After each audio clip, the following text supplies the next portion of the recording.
If you like the video, make sure to like, subscribe, and comment for more videos like this. To those of you who hike, camp, or live in deep forests, what is the strangest, most unexplainable paranormal thing or creature you've ever encountered?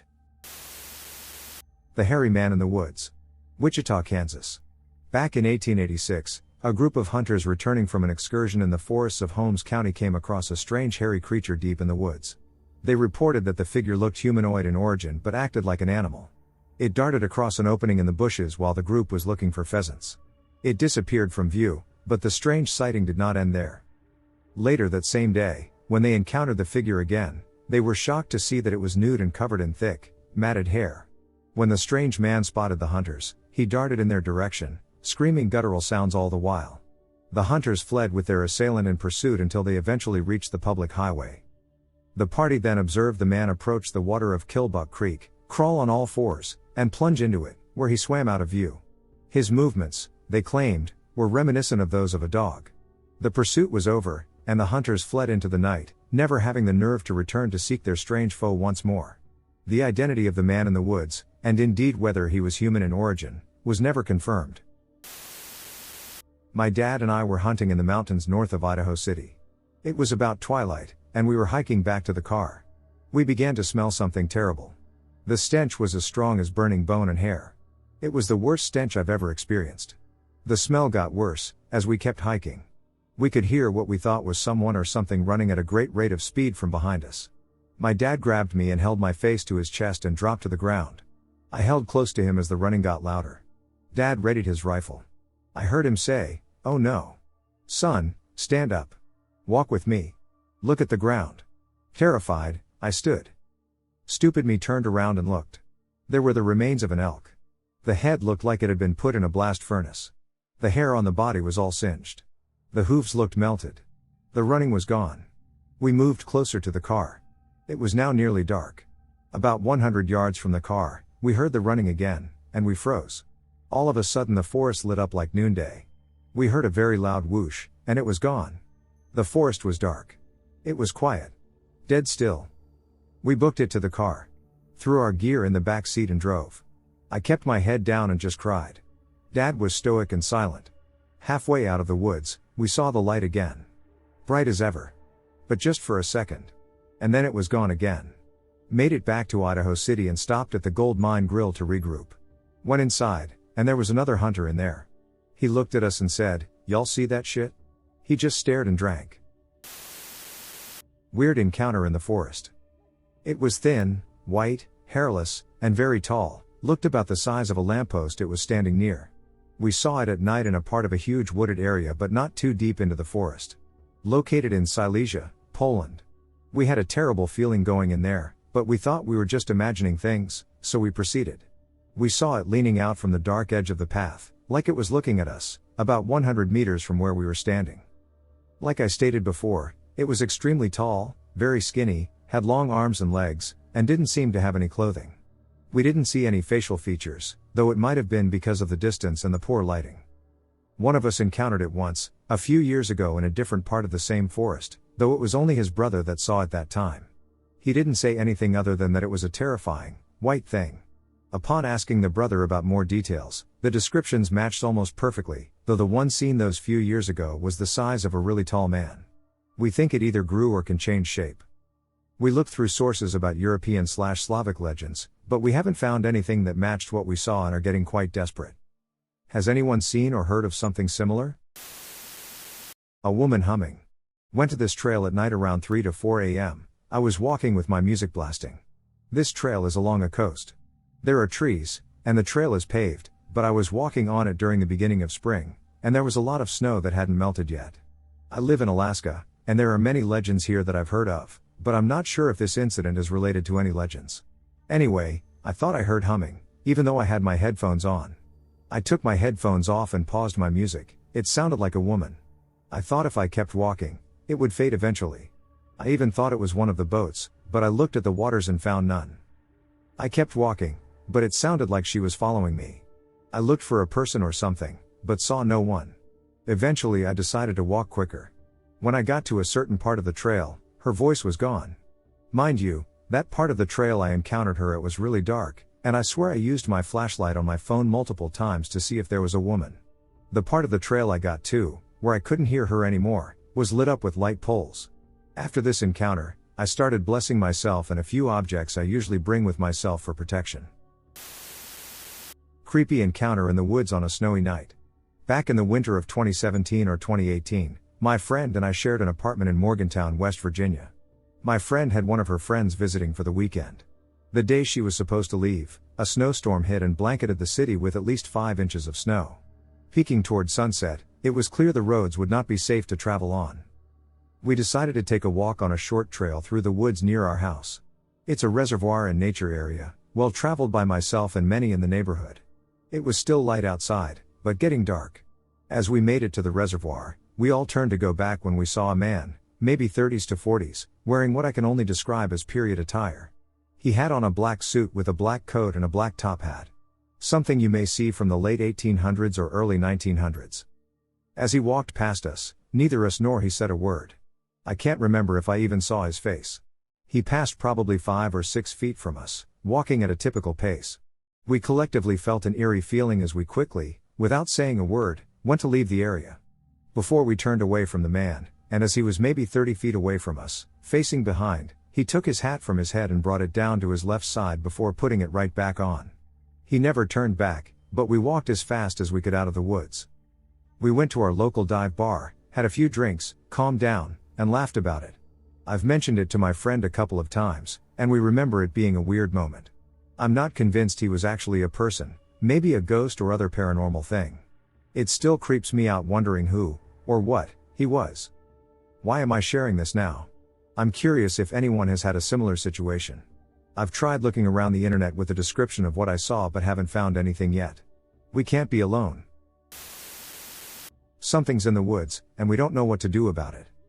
So, let me explain the title. I live in a small town surrounded by thick woods, and there are a few other towns nearby. When my mother and I had first moved here, I had decided to go explore the woods.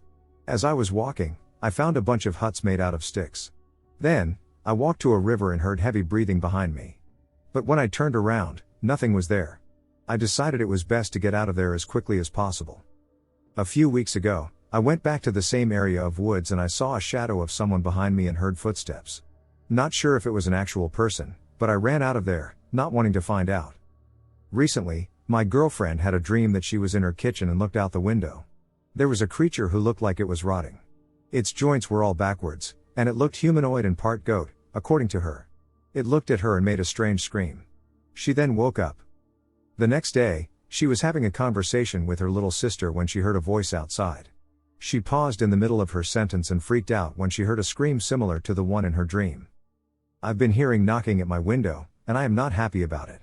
I've set up bowls of salt in my room, cleansed with bells, rose petals, and more. I'm just terrified of whatever it is getting in. Coyote hunting early in the morning about a decade ago, I had left well before dawn and driven into a very remote area of western Utah dotted with old mines and abandoned, dilapidated ghost towns. There are no modern houses or communities for many miles in any direction. I hadn't even passed another car on the 2-lane for over an hour. There aren't any utilities of any kind in the area. No infrastructure for many miles. No cell service. Just a couple dusty county roads passing through vast, rugged, high desert terrain. Perfect spot to hunt coyotes. Driving up a narrow box canyon on a winding dirt road with high mountains and steep ridges on either side, I hit fresh snow, about 4 inches deep where I parked and started hiking. Hiked a couple miles, then made a small stick fire in an old rustic fire ring I found, just to warm my hands, brew some coffee, and have breakfast before continuing on to where I planned to call and look for dogs. From there, I hiked another hour or so up to a ridge that gave me a good view of the canyon I'd driven up as well as the adjacent draw to the south. From the ridge, I could see for miles with a 270-degree view. I called for several hours from a couple of different sets with no luck. I could hear coyotes yipping and howling, but never got one to come into sight. It was winter, getting cold, and a storm was moving in, so I opted to head back to my truck for lunch. I took the same path back down the ridge and into the canyon where I'd parked, following my footprints the whole way. As I approached the fire ring where I'd had breakfast, I could smell smoke. When I got closer, I saw my campfire raging. I was afraid I had left it burning, and it spread into the brush, which surprised me, since there was snow, and I ran toward it to put it out. When I got near, the fire was still in the ring, but wood had been added. A lot of wood. Cut and split firewood. On top of that, there were several bundles of split wood, wrapped in plastic like firewood you'd buy at a rural 7-Eleven, stacked neatly next to the fire. Nobody there, no footprints in the snow except mine, and no other vehicles had driven up the canyon. It's a box canyon with one way in / out. There's no way anyone could have gotten to that spot without driving up the same dirt road I'd used and walking through snow, but there were no tire tracks other than mine and nobody else's footprints. There were no footprints in the snow by the firewood. It was neatly stacked on top of virgin snow without a footprint or mark of any kind in the snow near it. As I was staring at the fire trying to piece things together, I heard muffled voices in a dense stand of pinyon pine about 30 yards away. Nothing but open sagebrush and fresh, untouched snow between me and the stand of pinyon. The voices got progressively louder. Many voices, male and female, speaking a language I didn't recognize. It sounded like an Asian language. There was obviously a heated conversation going on with a fairly large group of people. I yelled, "Hello," and then the voices went silent. I called out again, but the canyon was absolutely silent. I stood there staring toward where I'd heard voices for several minutes and didn't see or hear anything else. It was dead calm. No wind. Not even a bird or insect making a sound. I made record time to my truck and sped out of that canyon. I'm not a superstitious or overly religious guy. I'm a scientist for a living. But I have no explanation for what happened up that canyon on that cold January day. The only thing I know for certain is I'm never going back to that spot. My creepy hunting story. The incident occurred when I was approximately 15 years old. Me, my dad, and my brother used to hunt this one patch of hardwoods. We all had our own deer stand in there. It gave me the creeps. It made the hair on the back of my neck stand up. It was a bad place, something was wrong with it. Once I was walking to my stand in the afternoon in daylight. My stand was in the hardwoods. Next to the hardwood was once a field, but they set it out in pine trees. And at this time the pine trees were about 12 feet tall. I was walking between the big hardwood and the short pine. It was easy walking, and I did not have to walk on the crunchy oak leaves. That way I did not make as much noise or spook the game. I was getting close to where I had to enter the hardwood, but before I did, something in the short pine trees ran at me and stopped just short of being in my view. But the pine was so thick, you could not see 10 feet. And it sounded very close. It was super loud. Like if a buffalo was running at me, it sounded very heavy. I just knew it would bust out of the brush any damn second. My adrenaline was flowing hard. My hand was shaking. I only had a .22 LR, it was not yet deer season. But I unloaded my gun at where I thought it stopped, and it ran straight away from me.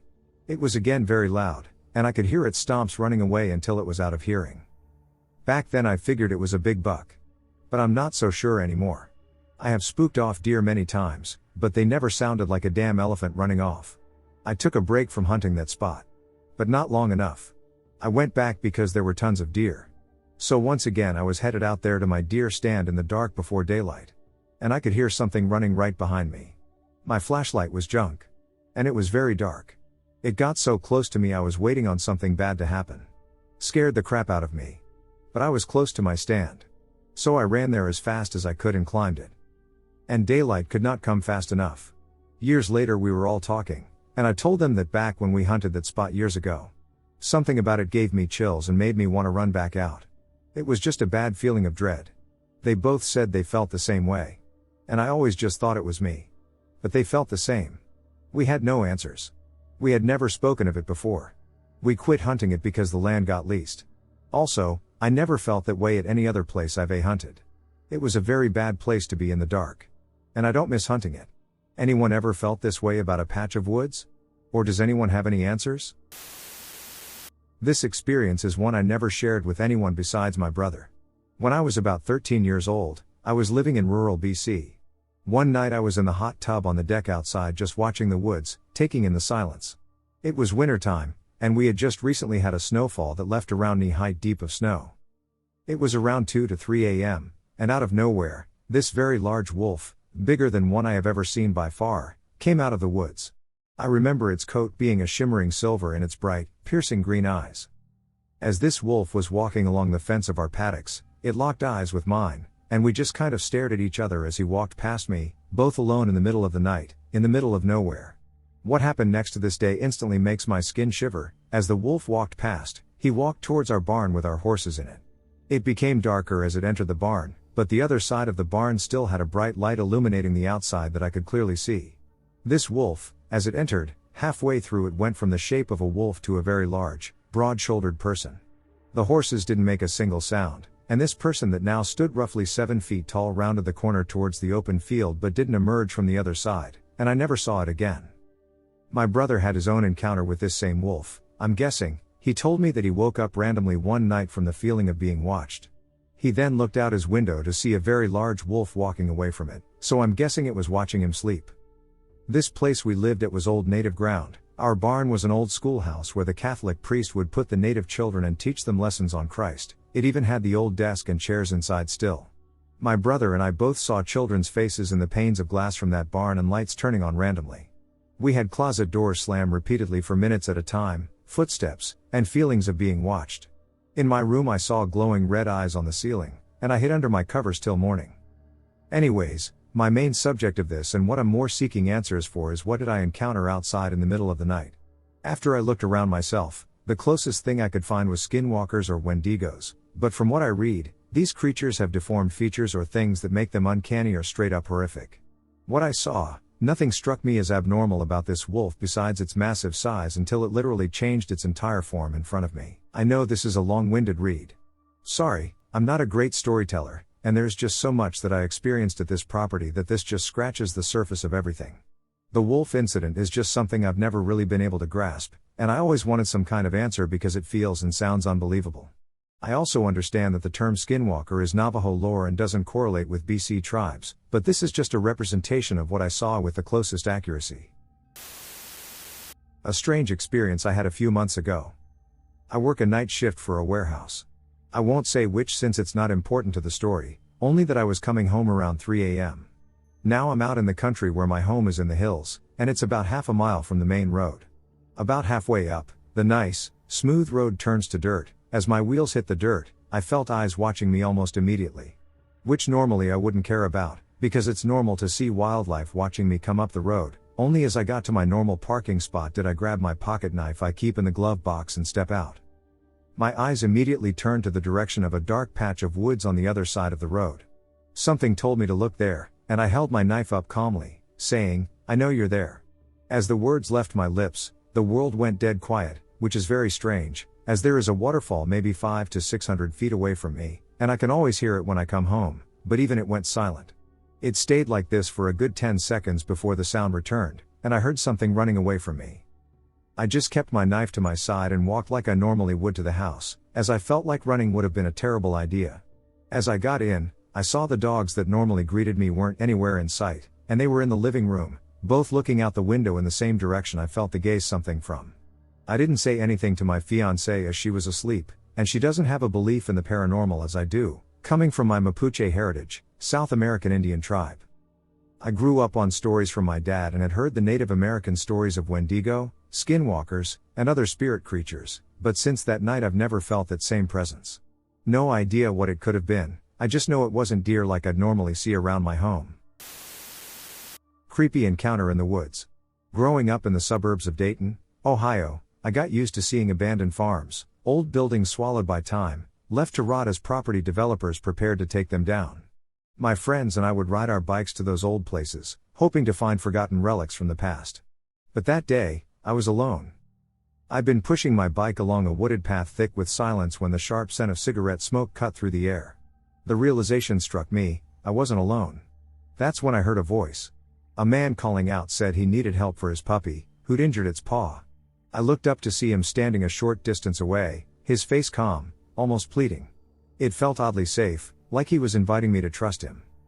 So, I followed. As we walked, the trees grew dense, the light barely filtering through. After a while, we reached a clearing where a fire crackled, flames licking at the front of a half-collapsed cabin, casting eerie shadows. Around the fire were broken chairs and a scattering of adult magazines strewn like fallen leaves. An older man sat by the fire, his face pale and hollow-eyed. He looked up, his gaze unfocused. "Want some Christmas plates?" he asked suddenly, holding one up and wiping dust from it, like it was some treasured heirloom. "Could be a gift for your mother."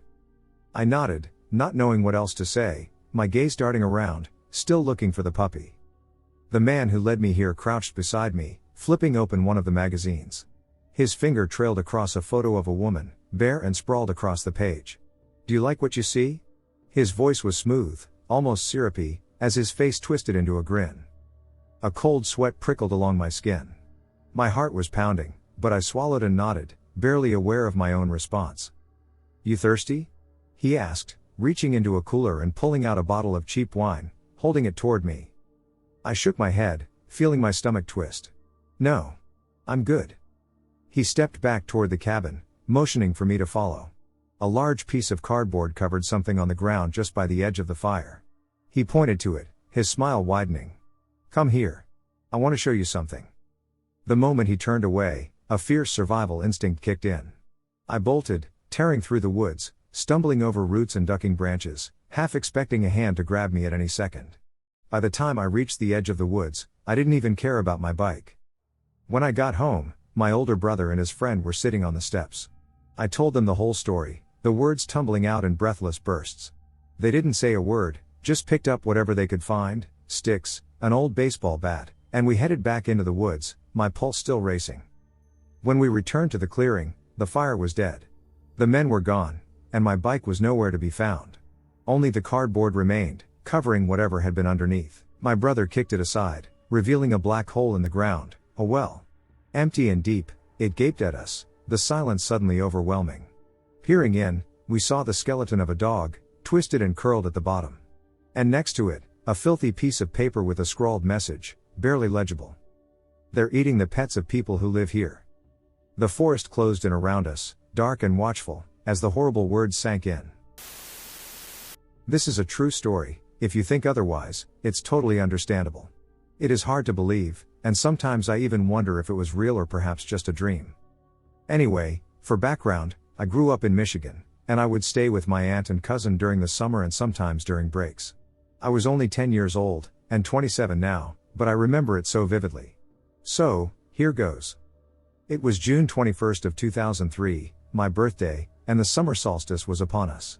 The full moon illuminated everything in its path in a gray-washed light. We had extremely rural property. We had a huge house with a small farm, although we didn't have very much livestock, a couple of cows, a chicken coop, and a horse named Brandy. My 10th birthday was wonderful. It was full of cake and presents and balloons and love from my wonderful aunt and cousin. It was about 10 o'clock, and my aunt had always thought that it was safe on the property because there was always a lack of natural predators such as bears, wolves, cougars, and coyotes, so she never really minded if we went out. That particular night was gorgeous to me, and I thought I would go out and soak up the moonlight. I told my aunt and cousin, and they told me to be back in an hour. I asked my cousin if he would like to go with me, but he preferred to watch television instead. Now, our property is huge. The back of our house faced the nearby wood, but to get to that, you would have to go through a field of very tall grass, that was about up to my shoulders, and then you would have to cross a small stretch of clearing. I decided to wander through it. I was walking through the grass, looking straight ahead of me when something seemed to just appear before my eyes.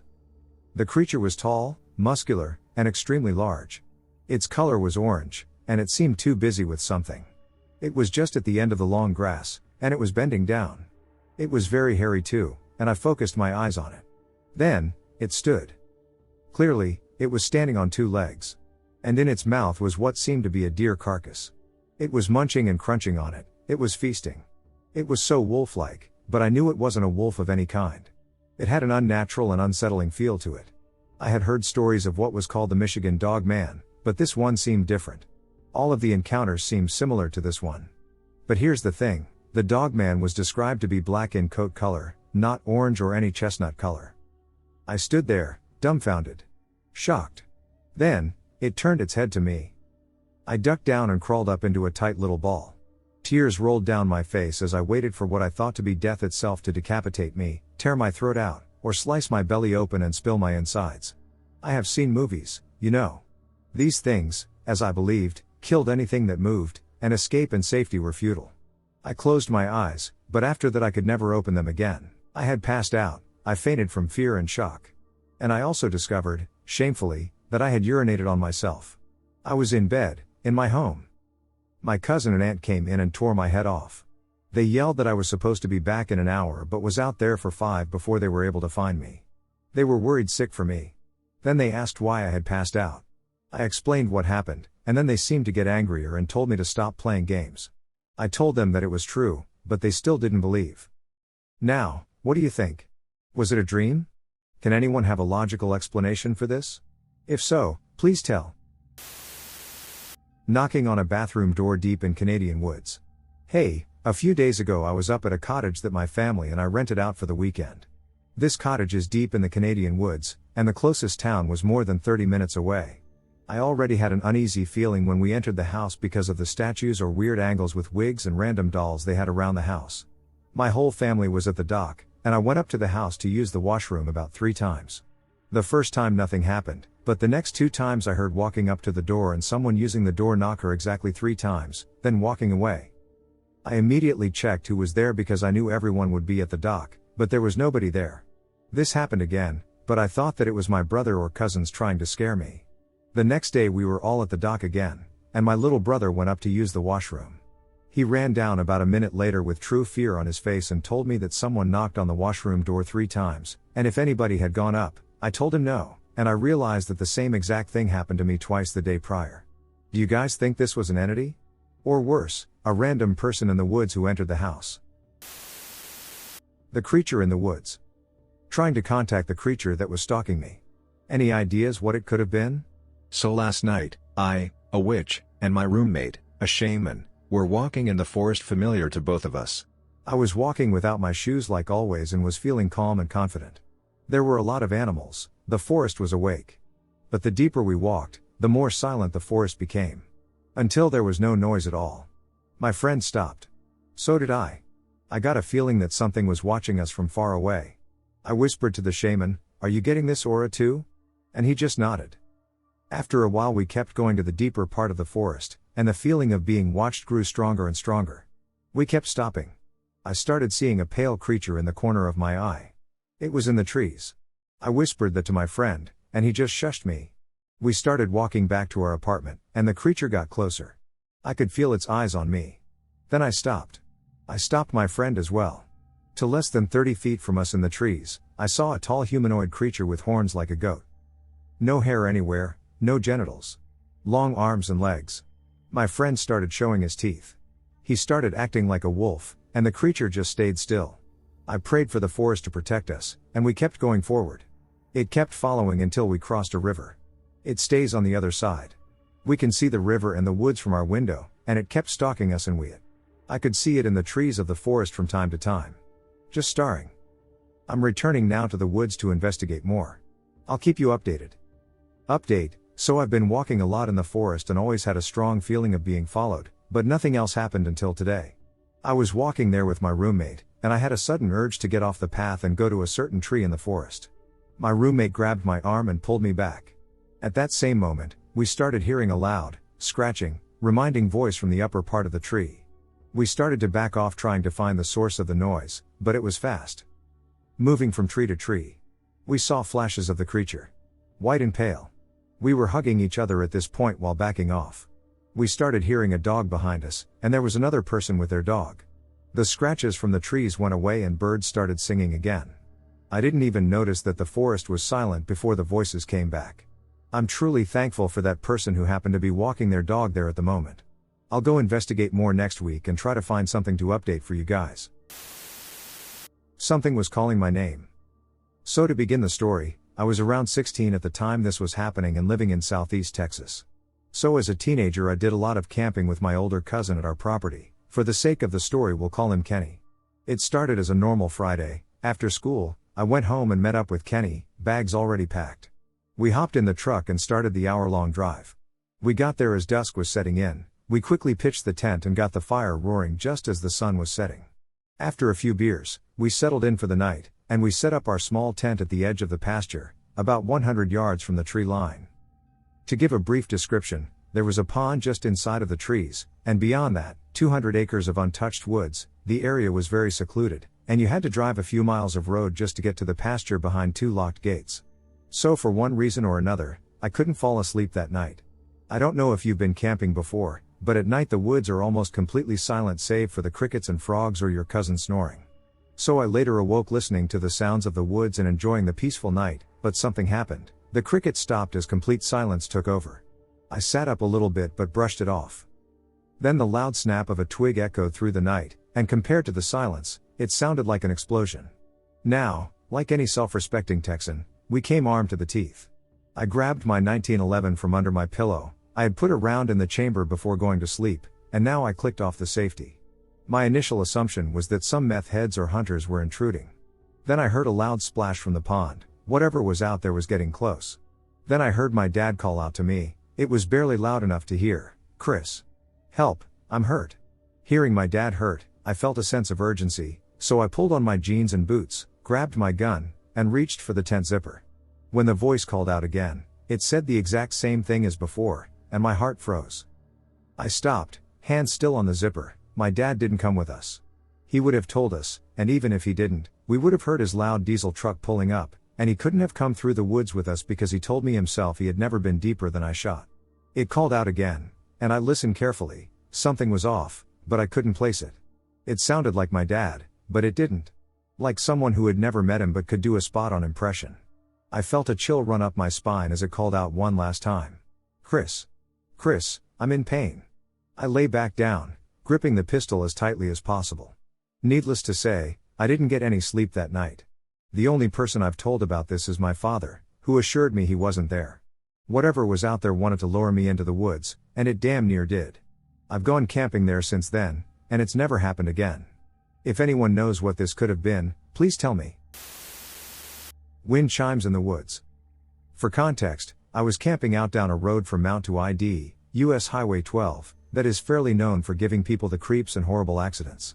As well as a very rumbled past from Native American grave sites and tribes seeking refuge and migration throughout the Lolo Mountain Pass. This happened about a week ago, mid-August 2024. I had been traveling back from ID on the long, windy road and decided to take my pick of the random logging roads for the night. You can basically pull off at any dirt road on the side, and it will probably take you to an area to park and sleep. My friend was with me at the time. We found a spot shortly after the Mount border, and I let my dogs out to run around while we looked at the moon for a bit. At some point, we ended up sitting in the tall grass near our parking spot, keeping an eye on the moon, vibing, and letting my dogs have fun because they were in the car all day. We were in a tiny meadow tucked between two mountain peaks. Out of the trees to our immediate left, we heard something moving through the tall grass. It sounded like an animal crawling straight towards us. The dogs were lying next to us at that point and had absolutely zero reaction. My friend and I heard it immediately, and we are human. I don't know, dogs have better hearing for sure, so it was a little confusing. Since the dogs didn't react, we took our time getting up out of the grass, and I turned my flashlight on to look for any sort of eye shine. Again, since the dogs did not alert, we chalked it up to a curious rabbit. Yeah, not something a prey animal would do at night, but like what else? Or something of the sort. We retreat to the car, I let the dogs in, and they go to sleep while we sit in the front seats and just talk until we get tired. My friend was talking some usual bull when all of a sudden I heard a trickle of wind chimes. Like someone dragged a mallet across some chimes. My friend noticed that I was disengaged with what he was saying and stopped to ask me if something was wrong. For some reason, I told him, "Oh, nothing." Because I thought for a moment, if he didn't hear it, might as well not bring it up. I don't want to scare him too because that honestly just heightens my own emotions. I shook it off but started staring out the window. Then maybe 30 minutes later, at this point, it's around 12 a.m., my friend's face drops mid-sentence, and he looks at me with a shocked expression on his face. He looked me directly in the eyes and said, "I just heard wind chimes."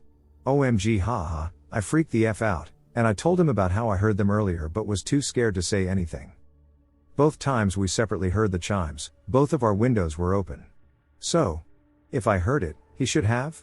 If he heard it, shouldn't I have also heard it? I'm not sure.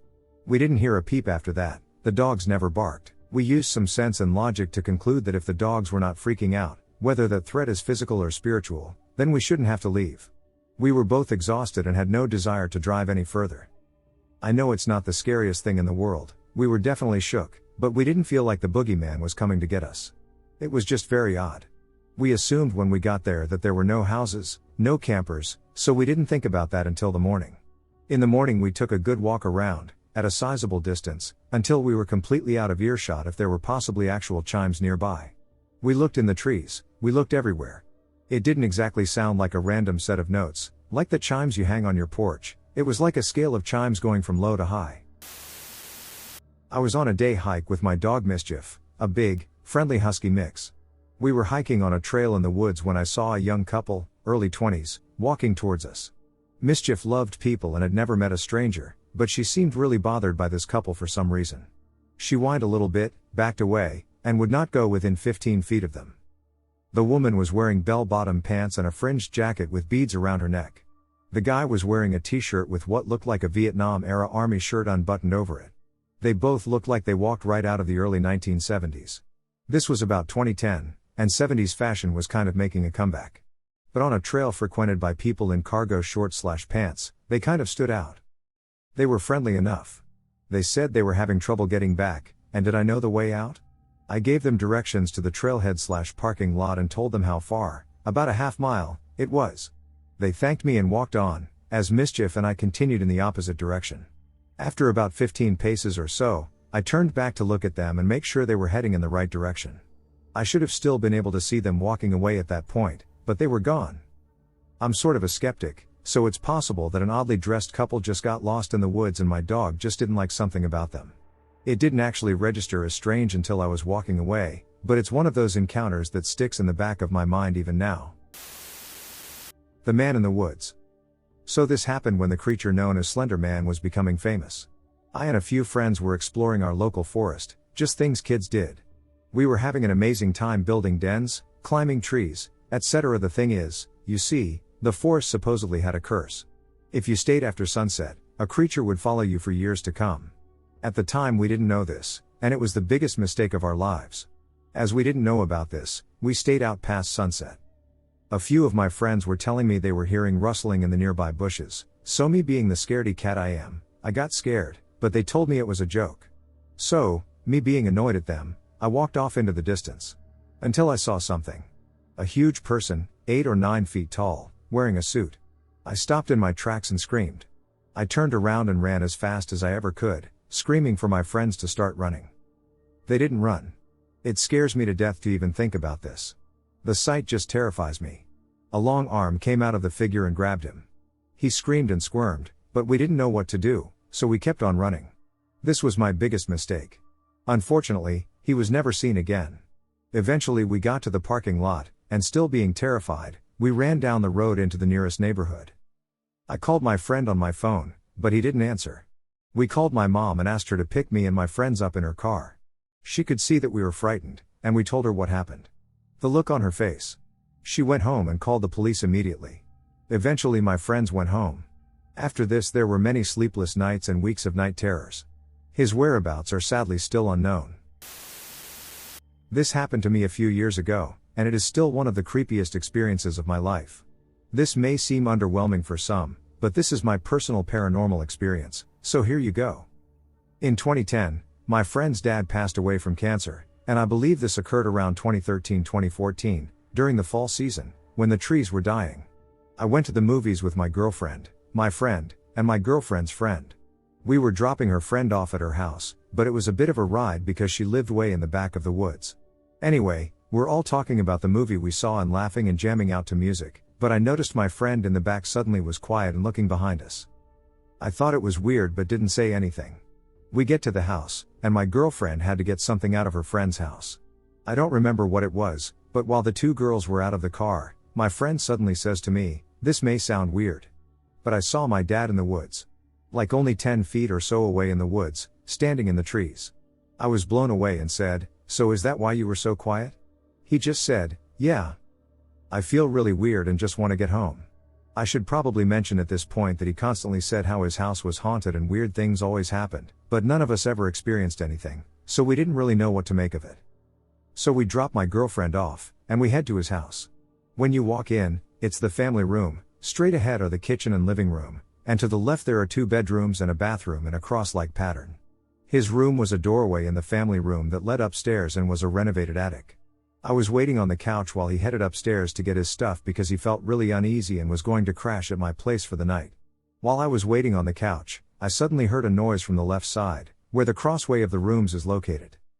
Solid footsteps, it was a hardwood floor, and there was no mistaking the heel-to-toe movement. It sounded like boots heading straight towards me on the couch. At this point I turned to get up and head to his room, which the door then flies open, and he's in the doorway and says, "You need to come up and see this." Now I wasted no time getting up and sprinting up the steps. His room was a complete mess and not the way we saw it when we left, and on his bed was a photo of him and his dad that went missing months ago. His mom and uncle, who both lived in the house, weren't even home that night and later said they didn't even know the photo went missing. He then asked why I looked so freaked out when he opened the door, and I told him about the footsteps I heard coming right towards me. The creepy thing about that is that he heard them from upstairs as well. Needless to say, we got out of the house and slept at my place that night. I am sharing my friend's extremely spooky hunting story. So tonight, I and a longtime friend of mine went to a diner as we pretty much do every week. We ate burgers, talked about the upcoming UFC fight, got some beers, and then finally sat down on my porch and then talked about random things. My buddy is big into camping and hunting trips and always tells me stories about what he's seen and nice places I should visit for myself. But tonight was different. For whatever reason, we began to talk about all those shitty monster hunter shows we all see on TV where they never find anything, and I said yes, and he then asked me if I believed in Sasquatch. I'm a pretty open-minded guy and can say personally I do not, but I would still be open to the idea. I mean, we find new species every day. So he began telling me about this hunting trip he went on with two of his friends in the far north of the US a few years ago, and they saw something that really freaked them out. Keep in mind that my friend is one of the most level-headed people I know, even in the craziest of situations. He told me that during their trek they saw a blood trail, so they thought maybe it was a wounded animal. So they followed it a couple of feet into a clearing, and there they saw it, a fully male moose torn open, gutted, and mounted on a down tree with its feet dangling about 4 feet from the ground. Now I don't know how many of you know much about moose, but these things, when fully grown, weigh about 2,000 pounds and stand about 5 feet high at the shoulder, so whatever put it up there had to have been pretty big. At first I thought what he thought, logic would point at a bear, but then he got more into detail, which I wish he hadn't. They began to look at the moose more and look around the surrounding area and noticed the guts were taken out and thrown a few feet away. There went the theory of the bear, because a bear would eat the whole animal, it wouldn't just gut the thing and scoop out the guts and toss them. He thereafter explained that there was blood in multiple locations, which made it seem as if whatever killed it would rip off a chunk, move away, eat it, and then go back for more, which again doesn't sound like a bear. At that moment, one of his friends uttered the words, "Maybe there is more than one," a statement that truly alarmed him. So not only was this large animal hanging from a tree gutted, but the organs under the rib cage were gone with the rib cage still intact, which means whatever killed it had to also go under the rib cage to get to them to consume them. At this point I'm even getting freaked out. So then a few things didn't add up. How did it manage to stay up there? You would think gravity would do its job. Nope. The worst part is that this thing's arms and back were broken in such a way that it would stay up and not slip off, and it was there, wide open, spread eagle. He ended it with telling me it had a bite on its neck, which probably is what did the poor guy in. God, I hope so. So we sat there and went back and forth trying to think how it got there, and a lot of things pointed to different animals since there were no bullet holes in it, and it was torn, not cut open, but the question remains. How the hell did a 2,000-pound moose wind up 6 feet in the air? Look, I'm not the toughest guy in the world, but I have seen some shit, and had I seen that, I think I would have gone screaming out of the woods. Even my friend, who spent the whole week prior just sitting outside by the campfire, spent the night inside the cabin because he did not want to be in the woods with whatever did that. The only way he could explain it was, I didn't feel threatened, but I felt like I shouldn't be there and had to leave immediately. So we are stumped, and we just want to see what you guys think could have done that to that moose. And before you say prank, believe me, it's what I want to believe, it was in a very remote part of the woods where not many people go. So what do you think it was? I'm going to try and head off to bed and not have nightmares for the rest of my life. I hate him for telling me this at ducking 2 a.m. in the morning. Can someone explain this? So, a few months ago, I and my good girlfriend, we'll call her Lisa, were going to the forest to smoke. The forest is about 1 kilometer behind the village that I live in. Just for the record, we were going there every weekend. So it was just a normal Saturday, the forest was beautiful. Everything was normal, and then we found the random path that Lisa found. It was about 5-10 meters behind the bench we were sitting on. So we were walking on that path, and at the end there was a perfect circle made of trees. Literally normal trees just like any other in the forest. So we entered the circle. I was in the middle of it, and Lisa was standing next to me. Just when we entered, birds stopped tweeting, and it started to be cloudy, but the entire day it was sunny and warm. Also, it was very cold. I looked up in the sky, and then I felt different. I don't know how to explain that feeling. Like I just teleported somewhere that I've never been. I looked at Lisa, and she looked confused too. It was kind of creepy, so we decided to go back. We started to pack our things because we felt like someone was watching us. We took our bikes and slowly left the forest. At the exit, I felt like something touched my back. I screamed and started to ride a bike as fast as I can. I stopped in the middle of the road to wait for Lisa, who was behind me. When she came, it was even colder. My hands were literally freezing. I couldn't feel them and couldn't move them. We decided to go slow again because we were far from the forest. After some time I realized no matter how far we were, when we looked back at the forest, it looked like it was about 10 meters away. When we finally came back in the village, everything was warmer. We went to my house and called our very good friend, we'll call him Phil. He came, and we told him what happened, and he was shocked. Lisa also told me that, when I felt like someone touched me, she saw something behind me. The rest of the day, 3 of us watched a movie to relax. Lisa had to go, so I and Phil walked her home. After that I went home and Phil went to some party. The next day, Phil told me and Lisa that when he was walking home, he was passing by the road that leads to the forest, and he heard something. I can't recall the exact words, but they sounded similar to kuss. Phil is also not schizophrenic, and nothing like that ever happened to him. Also, all the way home he was sweating and felt like something was watching him. Next week, Lisa and I wanted to show Phil the circle made of trees, but when we got to the end of the same path, there was no circle. A month after the incident, all 3 of us had nightmares every night. And recently, Lisa and I are talking to people that are not with us anymore in our dreams. Lisa was talking to her dead cousin. About a week ago, I had a dream, and in the dream there was one man that did something bad to me and Lisa, and he is dead, and his wife was standing next to him. He was apologizing about what he did, and his wife was crying. At the moment I knew that he wasn't with us anymore, and I was confused. I don't know if these dreams have anything to do with the incident. Please, if you know what this situation is, tell me. I would be very grateful. Creepy encounter in the woods in Sulphur, Oklahoma. About 15 years ago I lived in Sulphur, Oklahoma. My playground? The Chickasaw National Recreation Area. I loved that park so much. I rode more miles on my bike than anywhere else. I've walked nearly every trail and rode every road. Every day I would ride my mountain bike up and down the trails and would be home by nightfall most days. One night, however, I had ridden out a bit further than usual. On my way back, however, I decided to ride the trail from an area known as Buffalo Springs, where they have lived buffalo roam, and there is a large spring/fountain there for all to enjoy. As I was riding back, I knew the end of the trail was coming, and I would have to cross a stone bridge across the creek and then up the road to my home. It was dark at this time, and all I had to use to see was the full moon. I was maybe a few hundred yards from it when I got a sharp pain in my left thigh. I stopped and looked around to see what just hit me. Then I heard a noise sounding like something hitting the ground hard in front of me. There was a rock about the size of a baseball rolling across the trail. Confused, I started to look up the side of this hill.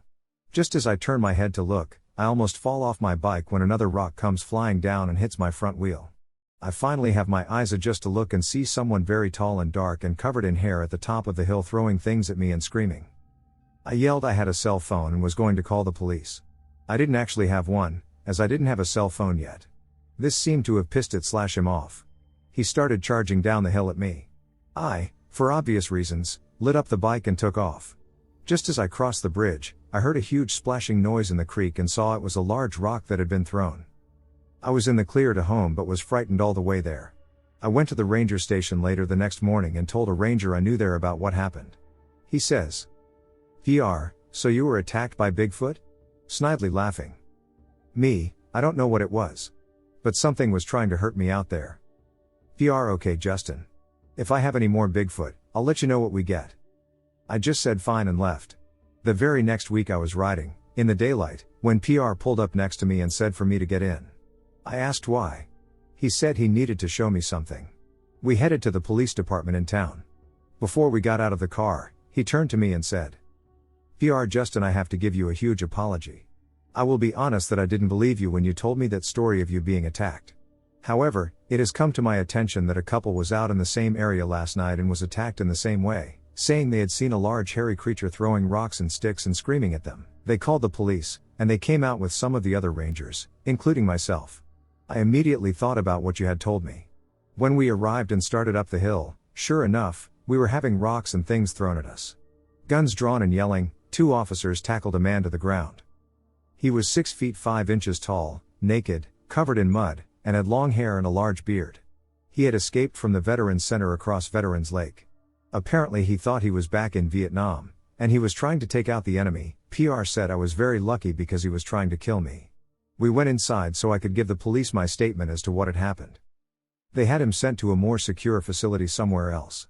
To this day I still get the shivers when I hike that trail, and I always keep my eyes on the ridgetop. One time I was at a birthday party with a bunch of friends in the woods.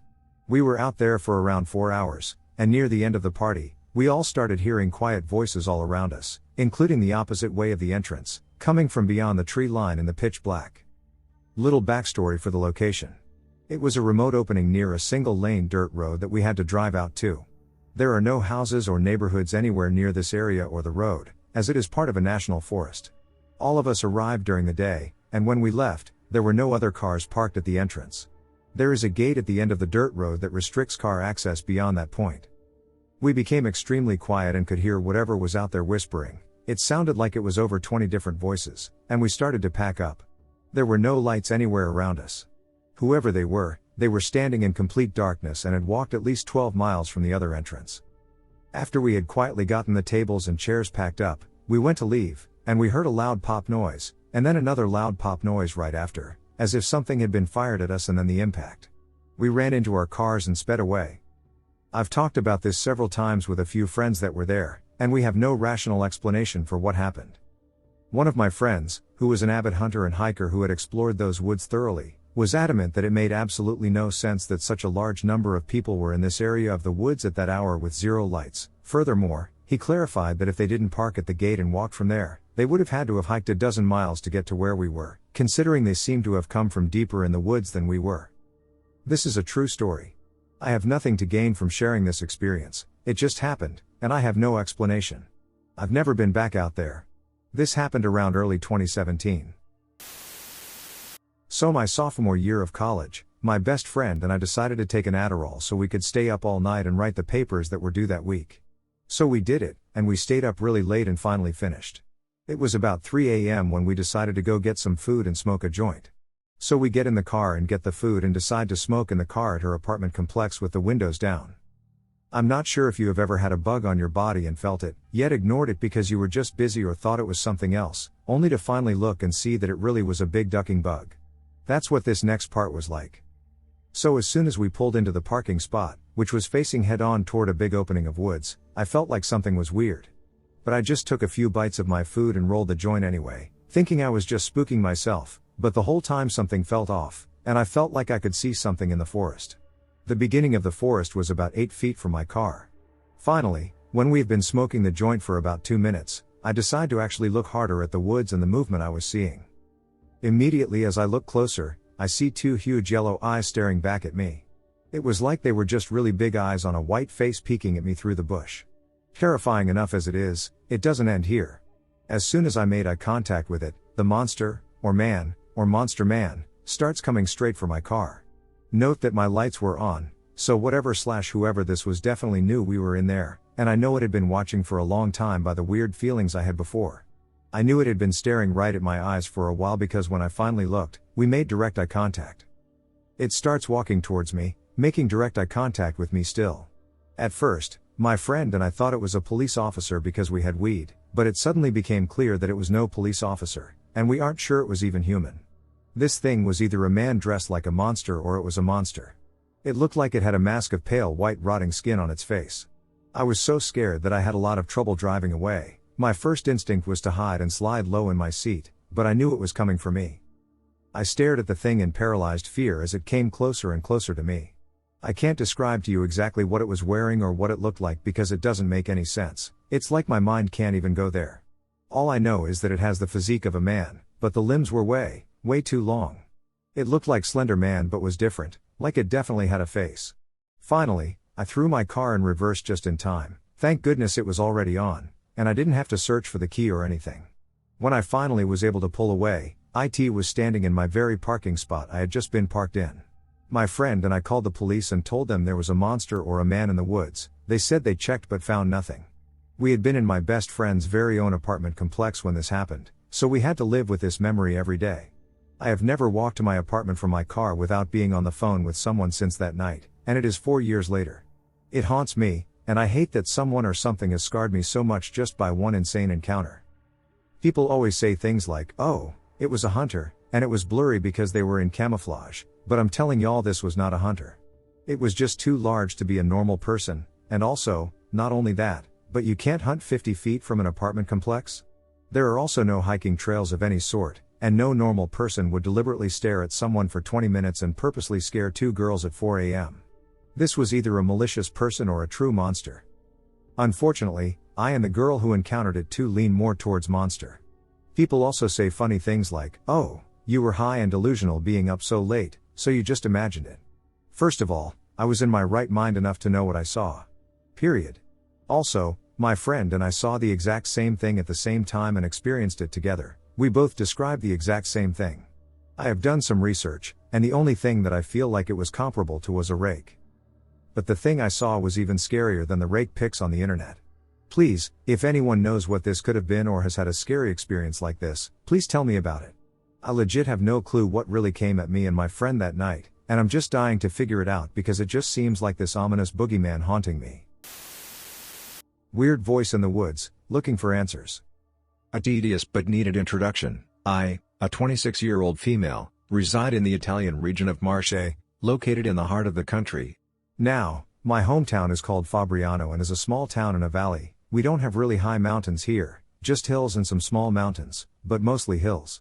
It bears a resemblance to Tolkien's Shire, albeit with a more forested landscape.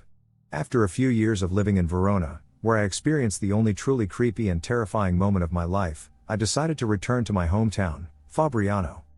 Fabriano, like many other towns, has a ton of districts scattered all around the hills and the mounts. One of those districts is called Moscano, and it is where my maternal grandparents live, and Moscano is just a handful of houses, a church, and all around it are woods and fields. I spent many summers there and still go there almost every week. Now, I live next to the town cemetery, and no, it is not creepy, and in fact, I love watching the lights from my window, but there's a smaller cemetery not far from Moscano where my father is buried, and this summer was exceptionally dry, so I was up there to water the flowers on his tomb every 2 days, and I would always take my dog with me so that after I was done watering, we'd go for a walk along a path nearby. It's a short path, no more than 1 kilometer, that connects the cemetery to the higher part of Moscano and has some vegetable gardens, so people use it to go to the gardens and the cemetery. Now, if you travel from the cemetery to the district, on your right-hand side there's a deep moat, and on the left-hand side the ground becomes instead very steep. It's trees all around. So, there I was, with my perfectly happy dog zooming ahead of me with his nose to the ground to catch the smell of wild boars and roe deer, and I following behind, enjoying the shadows and the cool after the heat of the sun. We arrive in Moscano and then head back. Perfectly normal. We're about halfway through when, from up the trees on my right-hand side, the moat was now at my left-hand side, as clear as day, the voice of a young girl, think about 6 to 7 years old, says, "Help." I stopped dead in my tracks, a bit weirded out, but I wasn't really scared. It was just so sudden and unusual that I, a scaredy cat through and through, just stood there and looked up at the trees. Nothing weird. There was a bit of sunlight coming through the branches, so I had a mostly clear vision of the area. I was like, WTF, but in a chill way. The weirdest thing was that the voice had spoken in English, not Italian. And the tone was not one of desperation. It was like, well, like a child playing, like a child who had just learned the word help and was trying it out loud. My dog was trailing behind me, smelling leaves as usual, as if he hadn't even heard the sound. But he can be very dumb sometimes, so that doesn't count. So I just stood there, in silence, squinting my eyes to see if someone was there. Then I heard it again, help. Immediately followed by some rustling in the branches of a small tree, and suddenly a bird shot out of those same branches and flew away.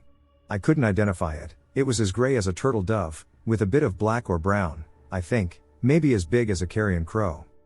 I was sure that the bird had been the one to speak, and I wasn't scared. It was a bird. Wild boars squealing during summer are much louder and much scarier, honestly, so I just kept on walking and got back to my car, drank water, got home. I never heard that word again. My question is, could it have been some sort of mimic creature? I'm pretty sure it wasn't a parrot, you can't find them in this area. Looking back, what struck me as most peculiar was the use of English in the conversation. The only people that go along that path are elders from the district, and these people do not know English. I sometimes like to sing out loud while walking there, and I sing both in English and in French, but I've never sung a song with the word help in it. So, any ideas? The haunted trail. I had 2 haunted houses right across the street from me. Those same folks would also be aware of the hidden cemetery that was by my house, tucked away in the woods of our city park. In order to find this cemetery, you had to walk these trails to get to it. The walk is not too long if you know where to go. The first thing you had to do was walk across a bridge that is over an old set of train tracks that has been shut down. Once across the bridge, you will see a trail leading you into the woods. As you walk along, you will see other trails that will lead you off to different sections of the park. As long as you stayed to the left side, it will lead you to the cemetery. In episode 2 of my podcast, my uncle told a story of how he saw people dressed in old-fashioned clothes coming from those trails and walking across the bridge. This happened while he was having a paranormal experience, and he shot a ghost point blank in the chest with a shotgun with no effect on the spirit. I myself did not witness those people, but I did have a paranormal experience on those same trails. When I was in 8th grade, I dated a girl that lived on the other side of those trails. All I had to do was take the last right on the trail before the cemetery.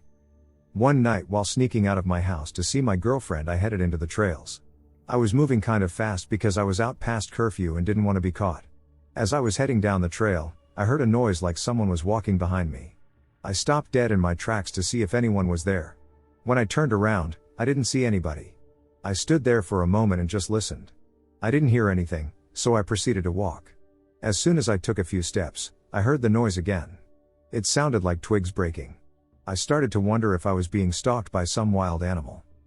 At this point I was walking backwards a few steps and heard the noise again. It was right in front of me but too far away for me to see what it was in the dark. They were just outside of my sight. I stopped and said, "I know you are there, come on out." And nothing. I started to take a few more steps back while looking as hard as I could through the dark of the night. I couldn't see anything. Suddenly I felt a cold hand touch my shoulder from behind me. I spun around to see who touched me. Nobody was there. As I kept looking for whomever this was, I felt the touch again. I took off running towards my girlfriend's house as fast as I could. Once I reached the clearing that led to the road, I stopped to catch my breath. It was then I realized that I ran the wrong way. I should have run back towards my house. Since I went towards her house, that meant that I had to go back through the trails on the way home, or I would risk getting caught by the police for breaking curfew. I went to my girlfriend's house and tapped on her bedroom window. She opened up, and I told her what happened. She laughed at the idea of me having to go back through those trails again alone in the dark. After listening to her laugh at me, I told her I better head back and try to get through the trails as fast as I could. She told me to call her once I got back home. I walked back to the entrance of the trail and stood there debating whether or not to go back in. I took a deep breath and started running as fast as I possibly could. As I ran, I could hear the sound of leaves being moved around and twigs breaking. I never stopped and just kept running until I reached my house. Never hike alone. I once experienced what might have been a supernatural incident. I was a child then, and I was visiting my grandfather's ranch in the Texas Hill Country, which was about 80 acres of land. My sister and I went hiking in the woods on the property. About halfway through the hike, we got tired. I saw Grandpa's house over a hill and thought I had found a shortcut, but my sister insisted that we stick to the trail. So I went without her. I walked down into the ditch so I could climb over the hill, but before I knew it, I was in a clearing surrounded by a thicket of thorns. I do not know how I got there without getting scratched, and I do not remember walking into it. I felt an overwhelming desire to get out of there as fast as I could, and I started screaming. My older brother found me and helped me get out of the thicket, and by the time I got out, it was already sunset, even though the whole ordeal seemed to have lasted only a few minutes, and I had quite a few scrapes on me. They didn't believe me when I explained that I didn't know how I got there. Instead, they simply said that I climbed. To this day, I still know that the explanation was bullshit. Voices in the canopy. This is the story of an experience I had in Cradle Mountain National Park in Tasmania, Australia, in my early teens. Despite causing no physical injury, it has haunted me into adulthood. I grew up in a family of avid hikers. Both my mother, a botanist, and my father, a biologist for the University of Tasmania, would regularly visit the deepest wilderness areas of Tasmania during their field studies. The family disguised these trips as camping and hiking adventures. I never minded, as I was just as passionate about the outdoors as they were, even from a young age. Key word being was, as after what I went through, even 20 plus years later, I still refused to return. We lived on a property a short driving distance from Lake St. Clair, a popular tourist destination. This was the only place my parents would allow me to camp and experience the wilderness alone, as long as I brought my German Shepherd with me. He was a former police dog and very well trained. At 12 or 13 years old, I didn't mind. It felt like my own little slice of freedom in my own little slice of wilderness, despite being surrounded by people. It was easy to ignore them. But as I got older and more brazen, I found myself hounding my parents to let me take my quad bike deeper into the park to camp, to test my own abilities and prove to them that I was capable of doing so and that I wasn't a little kid anymore. It was that overconfidence that led me to that situation and caused me this trauma.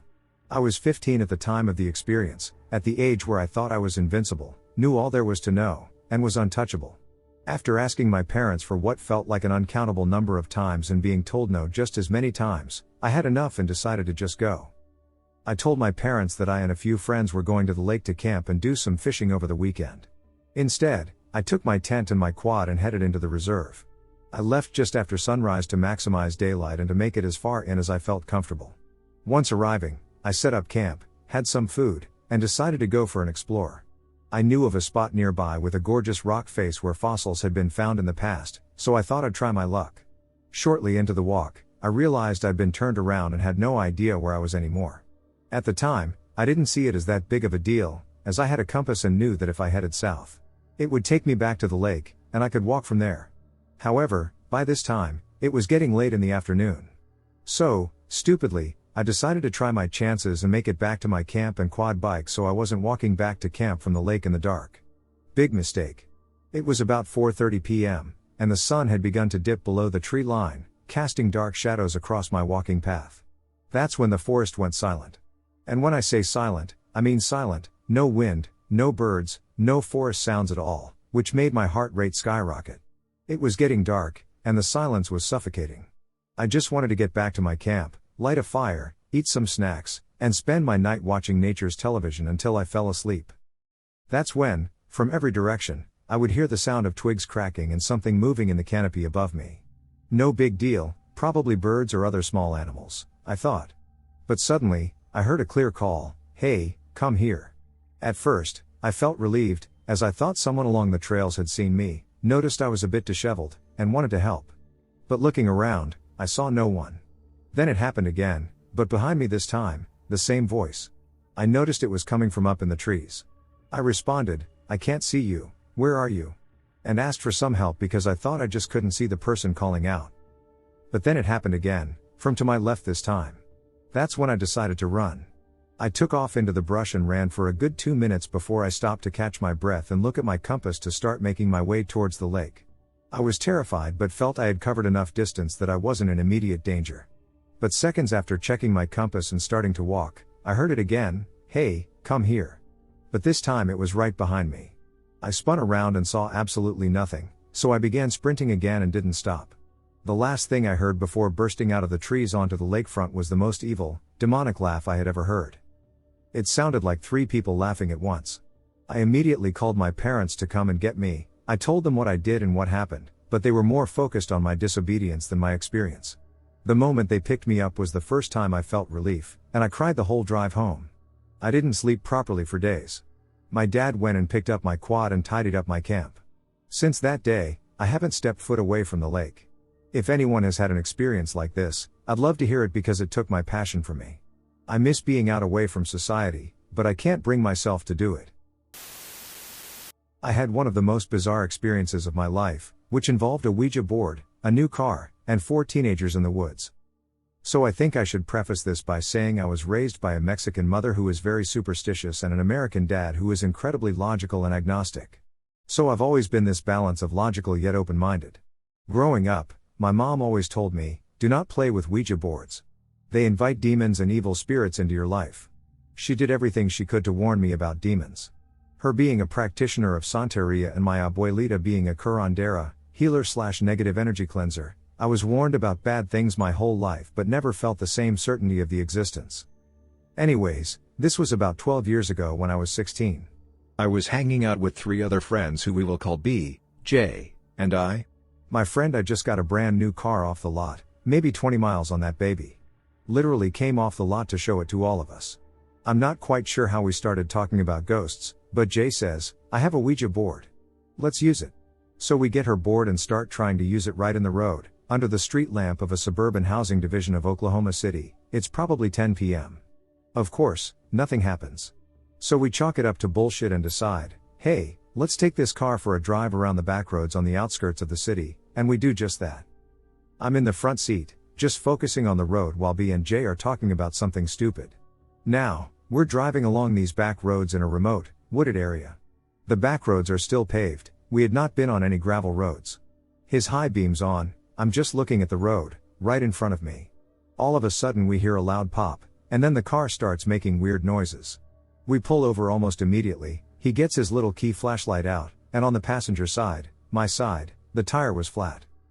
But the more we inspect, we see the cause was something that looked like 3 claw slashes right on the side. Now I and my friend I are discussing the road and how we didn't see a single thing in it that could have caused it. When I say the road was bare, I mean there wasn't a damn thing on it at all. Not even a branch that could have caused something like that. Plus it was an equinox, so we were pretty high up enough to be able to notice those things. He's pissed he has to change his tire, especially because it's his brand new car. As he's about to open the trunk, we hear another pop. And I screaming OWWW at the same time. I run around to his side and ask him what just happened. He pulls up his pant leg, and there are large scratches going from his ankle/calf area, and the driver's rear tire has the exact same scratch marks as the front passenger tire. The claw marks on his skin are pretty deep and drew blood. We're all terrified at this point. B hurriedly entered the car and shut the door behind him. We all follow suit, and he locks the doors. Discussing amongst us, WTF, we just experienced, the logical brain says, it's a feral animal. Don't get out of the car, and the emotional brain says, a demon did this. Anyways, we call AAA, and he gets his brand new car towed. I immediately told my mom what happened when I got home because I knew if it was something bad, she'd help me fix it. Took me to her mother's, I get cleansed and do a couple of Roman Catholic prayers. But after that night I dealt with nightmares and sleep paralysis for years. I wonder what it was. I and my entire school group were chased down by cryptids. This happened around 2017, and I still can't go camping because of these events. I have only told my twin about this, and my mom still pushes me to go camping to this day. I'm 17 now, but this happened years ago when I was around 13 or 14, and I still can't piece everything together for what happened that whole week. This story will be long, so please bear with me. In middle school, we had a program known as Wilderness Survival. Every Friday, 2 or 3 teachers took these kids outside to learn nature survival. It wasn't just starting fires, which was my favorite part, but it was also learning how to find food and shelter when not supplied and doomsday-style survivalist stuff. That year we would go to the Washington State Olympic National Park. Before we were selected, we had to take a written test that assessed our suitability for the class and the survival skills we already possessed. Lots of kids were turned down, and I was just lucky that I was picked. For the next 3.5 months, I went to the field with the kids in the class, some of whom were experienced, including the teacher, and learned more survival skills. Granted, I thought it would be fun at first foraging and surviving off the food we were going to have. Sounded like just one long camping trip. That was until we started leaving. We're getting packed in the teachers' cars and vans when we noticed, well, one of the students pointed out, that we were missing the big tarps. We weren't going to use tents because the teachers wanted us to feel like we were actually surviving, but now all we had was small tarps and a single tent for the teachers. We searched the school up and down, every single classroom, and none of the tarps were there. We looked for a whole hour before we gave up. We didn't think the weather would be that bad. It was. Almost immediately after we left, we received notifications about a storm that occurs every 10 years and rages across 3 states. The teachers still pressed on that we should go and that we could handle it, but I was getting a gut feeling that something awful was going to happen. Throughout the entire trip, we experienced numerous inconveniences, including incontinence. Once we got to the site, it was like the gods decided to just dump the entire ocean on us. The site was flooded, and we were all getting cold, but the teachers wanted us to get ready and set up camp in the rain. When it started getting darker, we left for a hotel and stayed there for the night. When we got back to camp, the site was trashed, not in the The storm threw shit around way. More like something was definitely here trashed. The teachers still set up camp, and we did too. We all had tarp tent things and I was paired up with a guy my age named Gray. This isn't his name, but it's what he went by at the time. Gray was chill, and we set up a tarp tent and used ferns for extra padding for when we slept. All in all, it was fun for the first day, and the day before just felt like a bad dream. I say that now because the real nightmare was starting. When it got dark, we all were sitting by the fire when we heard a scream. The scream seemed to come from somewhere beyond the nearby river, possibly from one of the upperclansmen, but we were all present. The teachers told us to stay put, and they went to check it out real quick. We stayed there for a good 30 seconds when they came back saying it was nothing and we should all get in our tents. So we did. I and Gray got in our tent and sleeping bags. Gray fell asleep after an hour, but for some reason I was wide awake and felt watched. It wasn't until I started falling asleep that I saw it. A silhouette of a tall figure appeared just below the tree line, and I could tell it wasn't human. It had long, furry legs at the bottom, resembling those of a deer. The midsection was a rib cage with no flesh or organs, but its head stood out to me the most. I still get shaky thinking about it. It was the skull of a deer with the biggest horns I've ever seen, and its teeth weren't normal deer teeth. They were sharp like a carnivore's teeth. If you couldn't tell, it's a Wendigo. I was so scared and frozen that I couldn't move or look away. My heart was racing. I was so sure it could hear me. However, as soon as I blinked, it vanished. I couldn't sleep for the rest of the night. When everyone got up in the morning, it was clear that I didn't sleep, and when asked why by Gray, I just said it was because of the rain. The whole day we went looking for firewood and foraging for dry wood.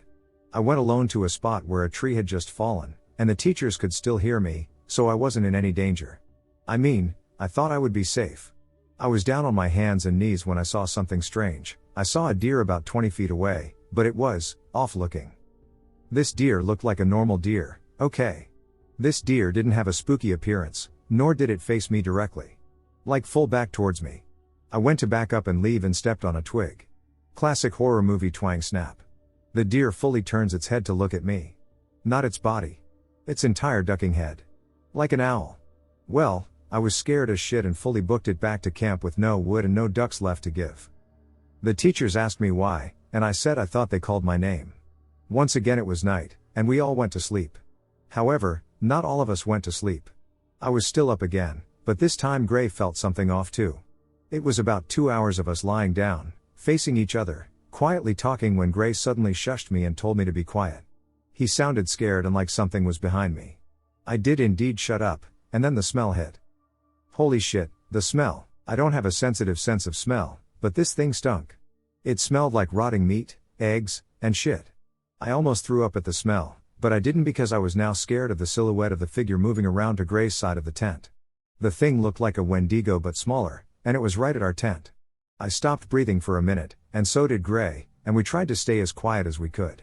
It was the longest minute of my entire life, as it sniffed and poked our tent, trying to get us to scream or something.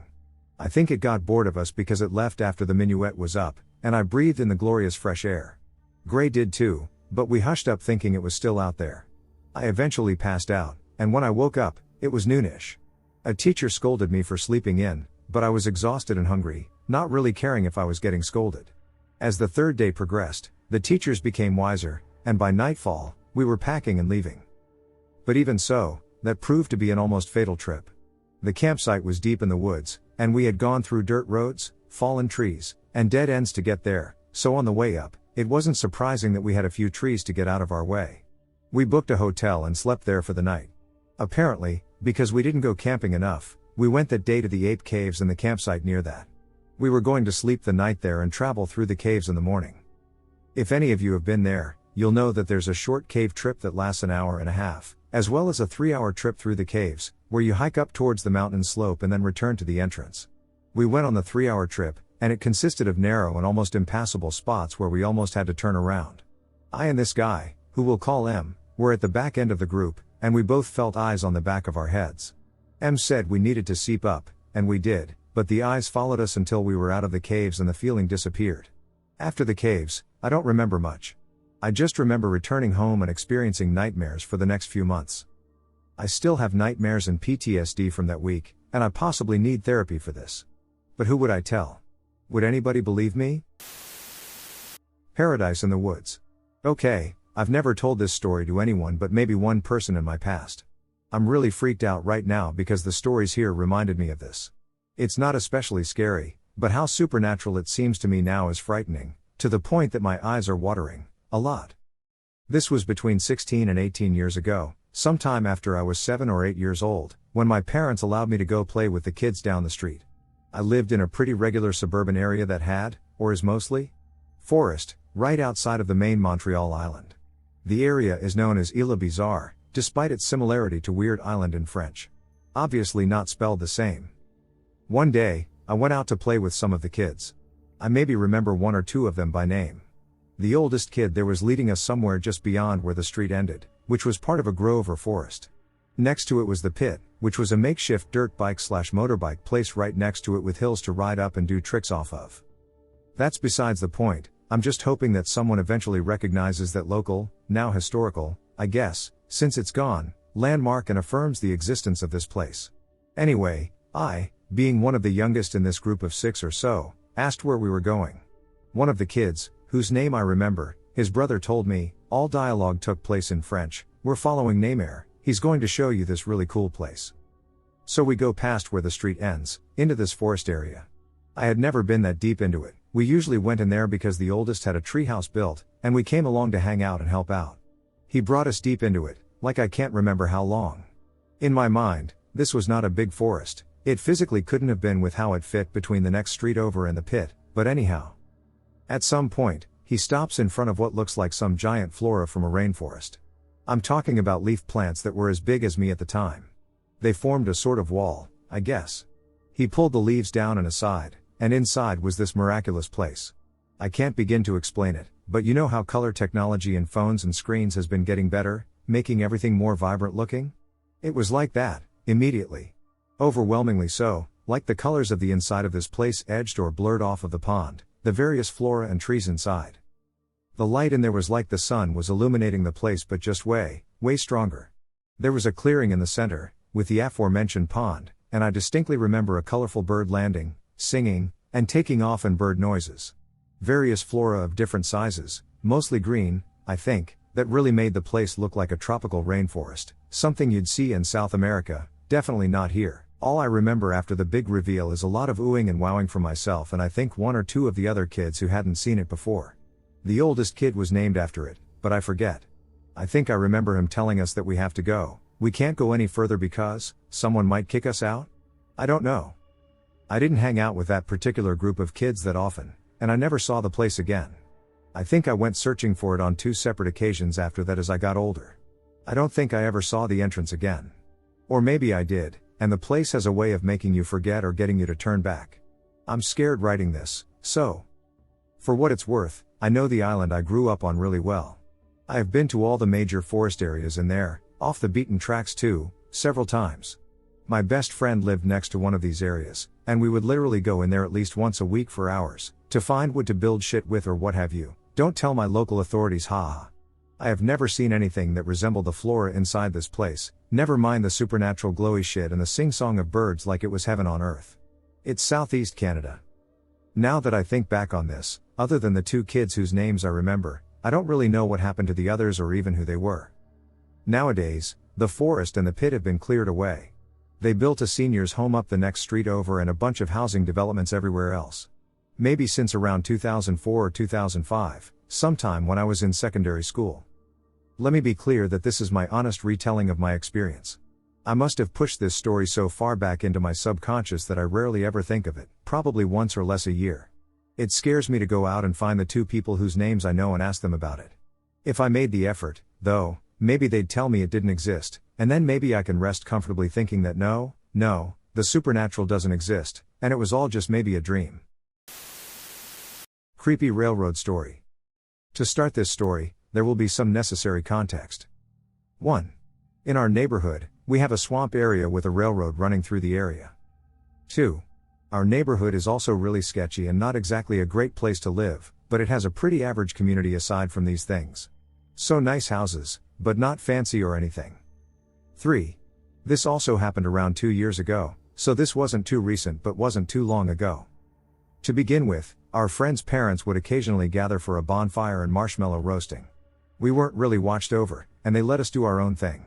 So during one of the meets, FM, a mutual friend of mine and bye-byes, bye-bye, and I wanted to go walk the railroad and goof off next to the highway. Stupid, I know, but we were just having a good time and weren't thinking about actual consequences. It was one of the rare times we were all together.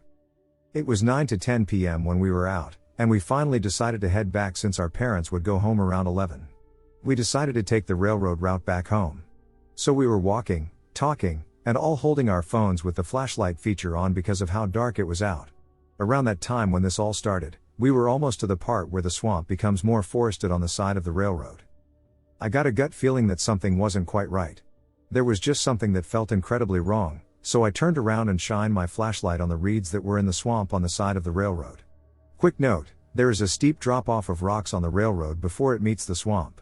It's tall enough to where we have to climb up the side to get on top of the tracks. When I focused my flashlight on the reeds next to the drop-off of the tracks, I saw something inhuman. It had no facial features, just a smooth paper-white face with slight cheekbones showing. Its body was skinny, slender, and terrifyingly long. If it had been standing instead of crouching in the reeds, it would have been maybe 6 feet 5 inches to about 7 feet.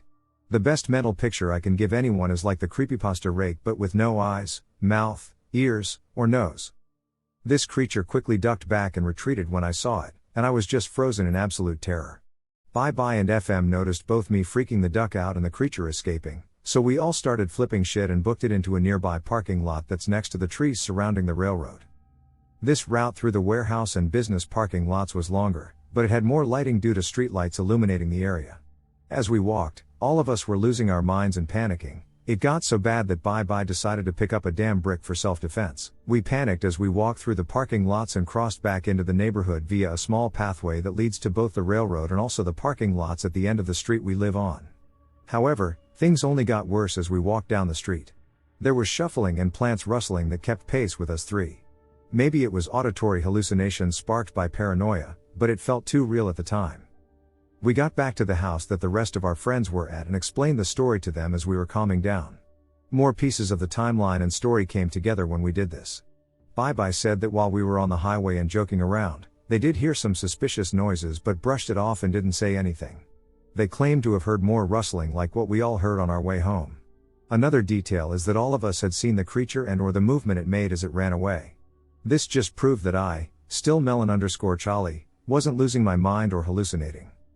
After this experience, we dubbed this creature as the entity, and it became more of a joke as time went on. But this event is still one of the most terrifying ones I have witnessed out of all the sketchy things that went on in our neighborhood. I'm still not sure what was watching us in the graveyard forest. After being turned away by multiple communities meant for sharing both fictional and non-fictional stories, I'm hoping this fits here. This isn't a creepypasta, and it's not a short story I worked up. More happened, but it doesn't serve to add to the story in my opinion, but if clarification is needed on anything at all, I'd be glad to discuss it with anyone. A few months back, possibly closer to a year ago, a friend of mine suggested we do something intriguing with our night for once. He told me about how he had been to one of the city's cemeteries after dark a few times, and that it terrified him, but in that sort of way that makes it worthwhile. I was a little against it at first because the cops like to check the area often, and there was no way we were going to be walking into the graveyard sober. Of course, however, my mind changed when we got to talking. You know about the witch? He started cracking a smile as he ground another bowl's worth. We were perpetually stoned out of our minds. I think so, I had heard very little. Remind me, in case. All right, duck. He began to pack a piece. So there's supposed to be this witch or ghost or some shit, and I know right where the grave is.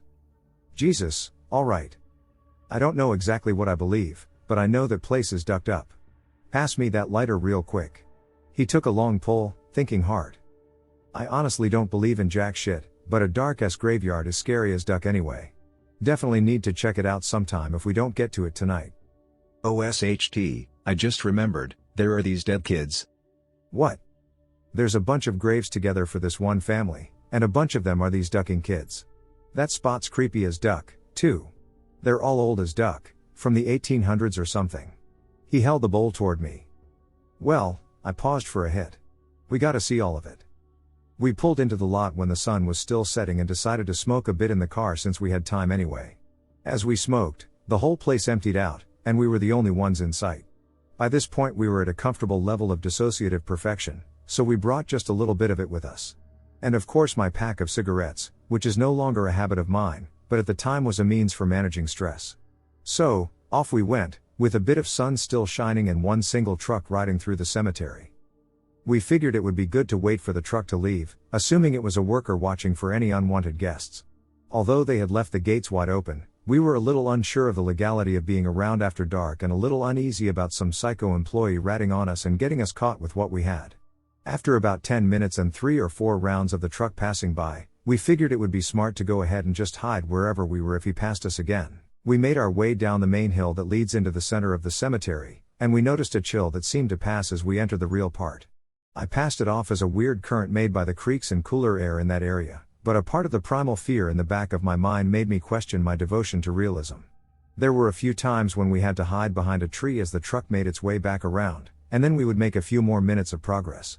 As we began to get too close to sober, we imbibed a bit more. Another 30 minutes or so passed, and we had decimated almost our entire on-hand supply. We also had no clue where we were. As we wandered along the dark, winding roads, we started to get concerned about our phone batteries. His phone was worse off than mine, being nearly dead already, although mine was hardly doing better. After deciding to keep them in our pockets for the time being, the dark and discomforting silence started to make both of us paranoid. It was, of course, a bit heightened by habits. We also noticed something else a bit upsetting. We had started going around in circles. And as we realized this, I had the first real wave of fear for that night come rushing over me. I could swear someone was inside one of the mausoleums, with their face just barely out of view and moving in the shadows. Holy shit. Holy shit. Dude. Do you ducking see that? On instinct, I grabbed for my inhaler. What? What the hell are you talking about? In that shit, right there. I looked towards the window rather than pointing. I swear to Christ I just saw someone in there. I saw the shadow of a face. You're just freaked out 'cause you smoked too much, it's nothing. Come on, we need to get to the witch, and then we can get the duck out of here. You still want to go to that shit? Well, yeah. If you don't want to, that's cool, but I'm going to. I mean, alright, I'm cool with doing that, but I'm just getting a little out of it. About 3 cigarettes and an hour later, we heard something unnerving. At first, we assumed it was a bunch of drunk teenagers, based on the volume and range of noises being made. Walking further, we found a sign for construction, and being high, we thought it made perfect sense that a group of construction workers must be around. You know, for some good nighttime silent construction work. Then, the voices began to get a bit too quiet for our comfort. We booked it out of there, barreling in no real direction and somehow ending up at the place. Here it is. Duck, yeah.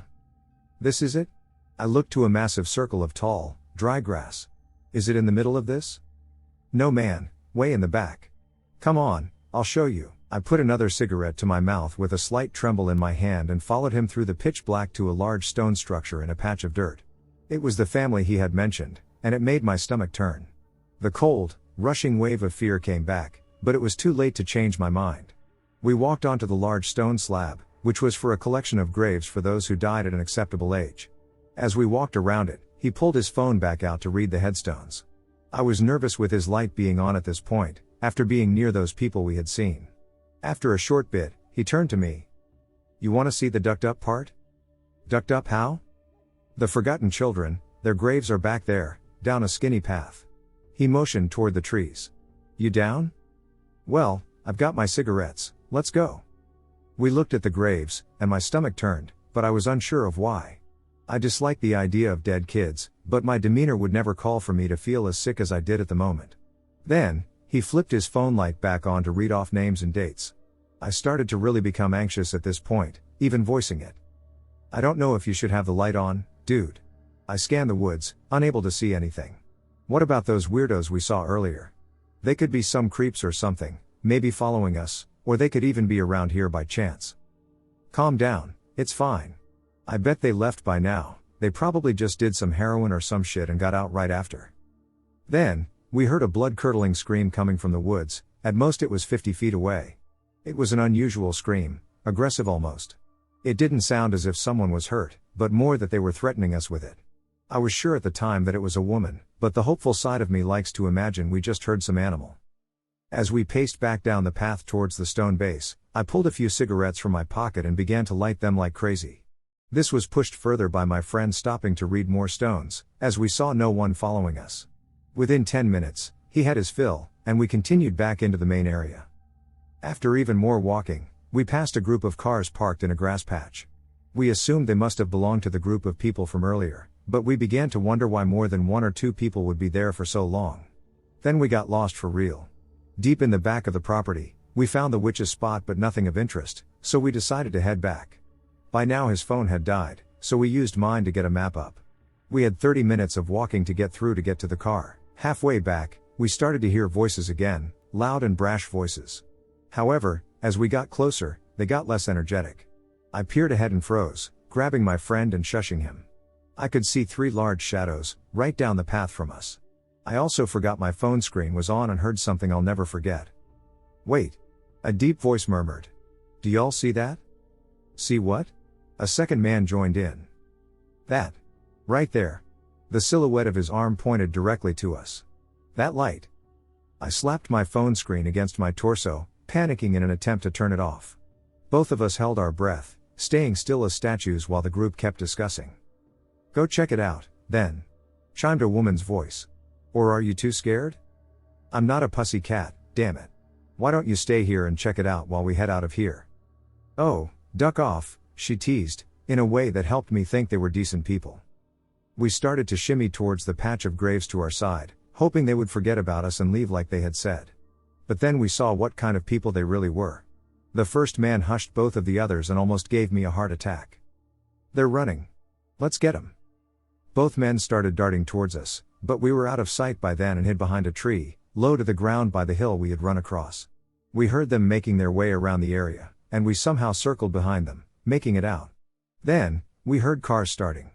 For about 20 minutes, these psychos circled through the paths trying to find us, and it cost us another half hour overall.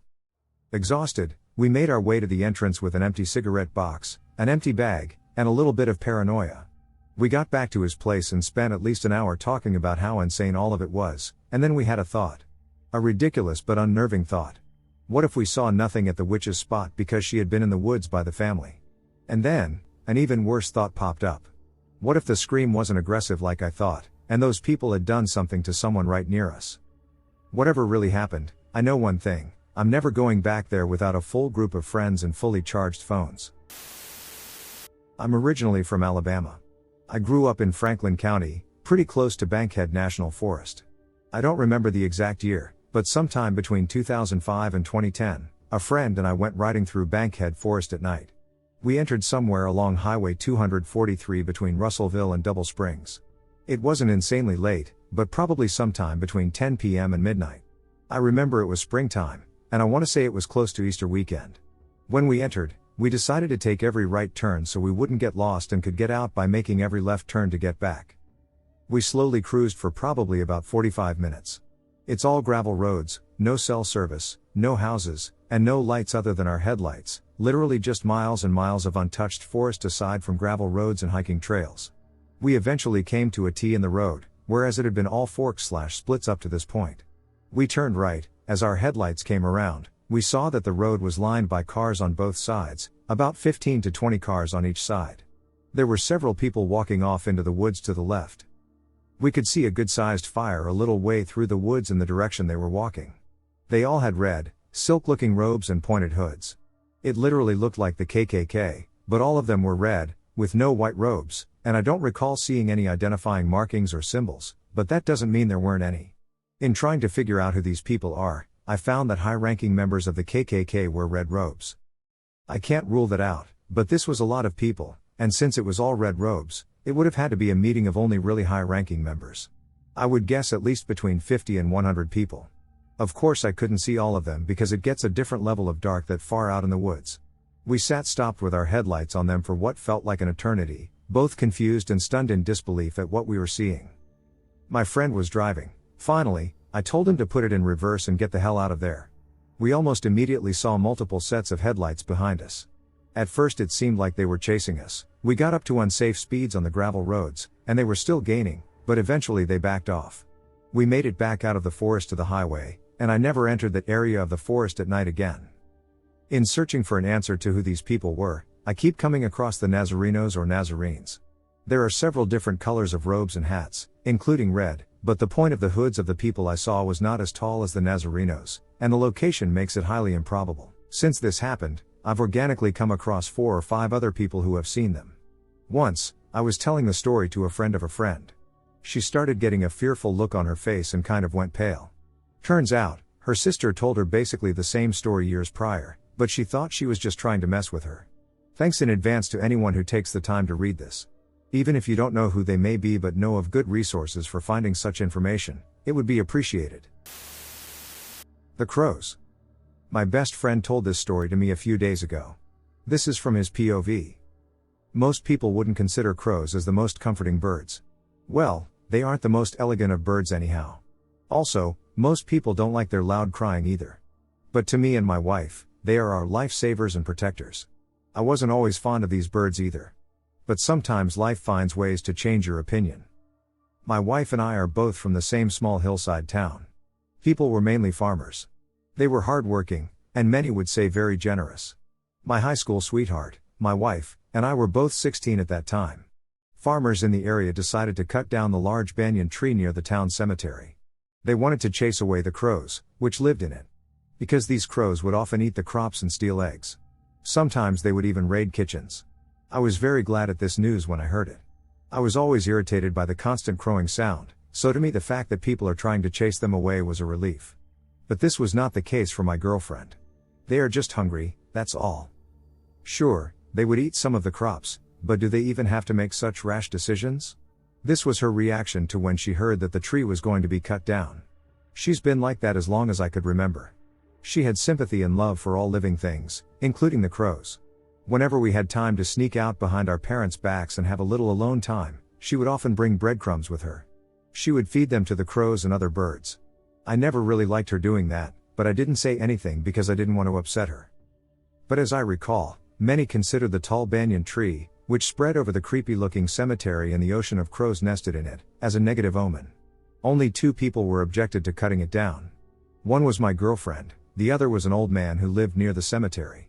He was furious about them cutting the tree. But nobody listened to him, and they decided to go down with it. I still remember that day, when they cut it down. They burst firecrackers to scare the crows away. Then they cut down the large branches one by one, and finally the entire tree. While cutting it down, a large section of the tree fell down and broke the wall guarding the cemetery. People didn't mind it that much as graves were fine. Without their home, the crows flew away, leaving some broken eggs and nests along with many dead hatchlings.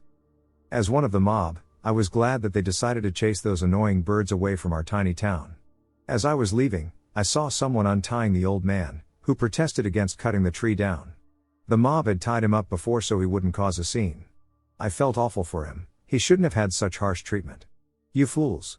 You doomed us all," he kept mumbling the same words over and over again, sobbing and laughing manically.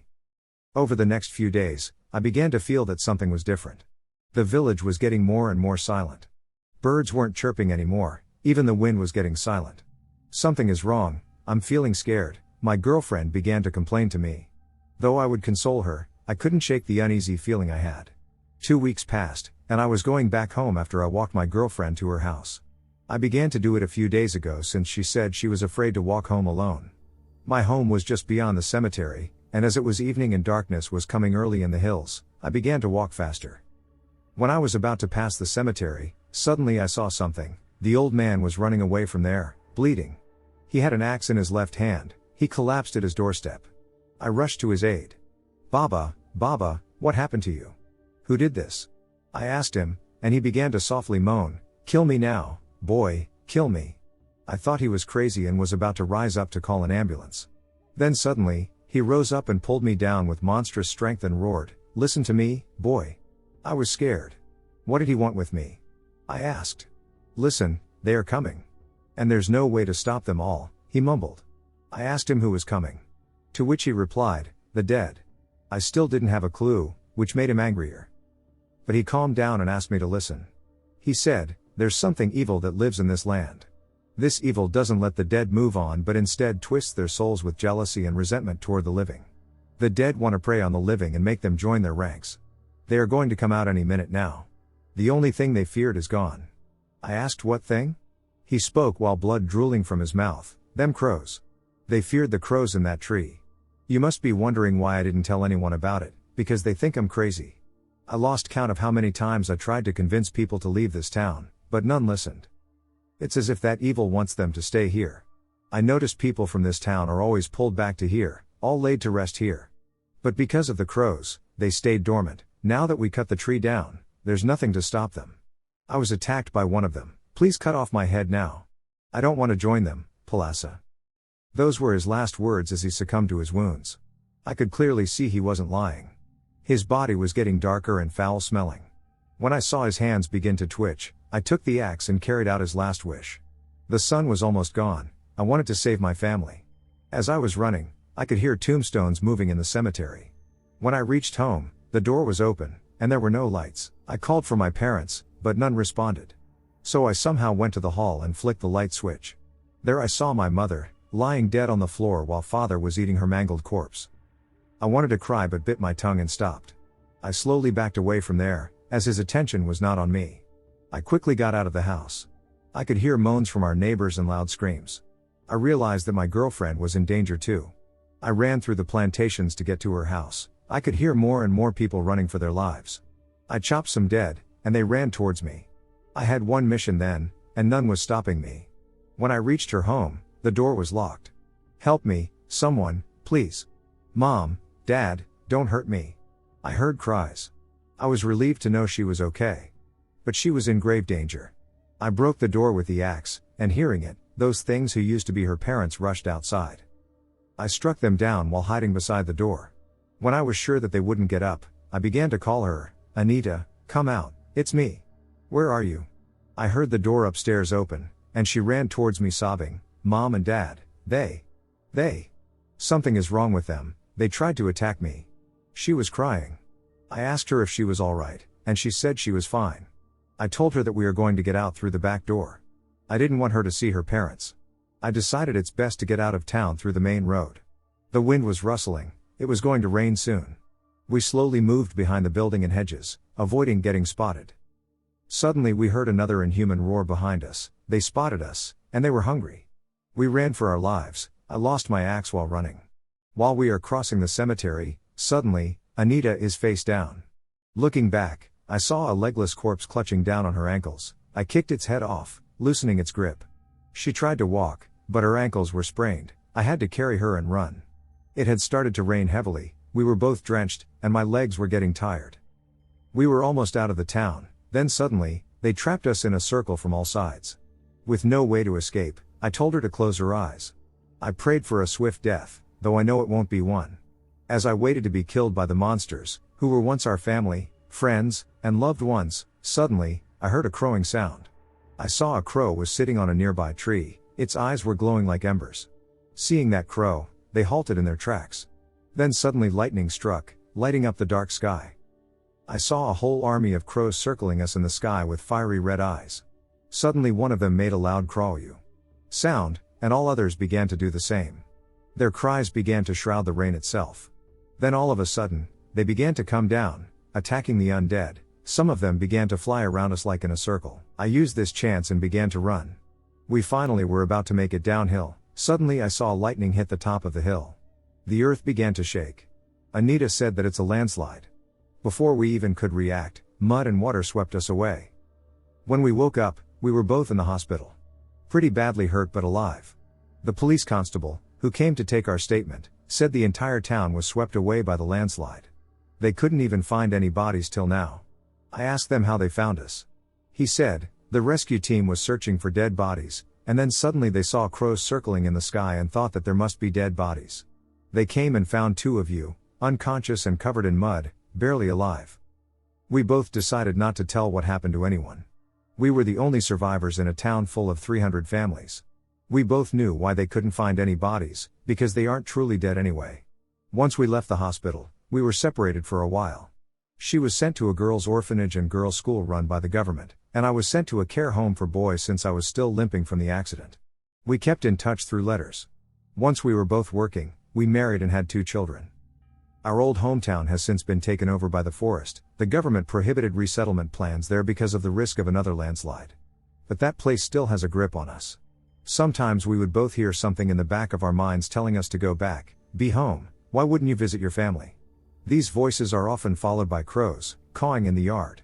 To wake us up from the trance, reminding us of the horrors, protecting us from ourselves. The screaming thing. This was a couple of months ago, but I still remember it clearly. My mom and I used to go swimming almost every day, and one time after swimming, she wanted to go to Walmart and get a few things. Now the swimming pool was in a small town, and the Walmart was in the next town over. It was just about maybe 20 minutes away. So anyways, we went into Walmart and got a few things, and then after, she told me that she wanted to go to the mall, which was only 5 minutes away. I stayed in the car because I was starting to get tired. It was around 10 p.m., I was on my phone listening to the radio when my mom came out maybe about 10 minutes after she went in. As she got closer to the car, I could tell something was wrong. She opened the door and told me to turn off the radio. I asked why, and she said just to do it and that she heard something. So I did. I took a listen and heard what sounded like a man scream.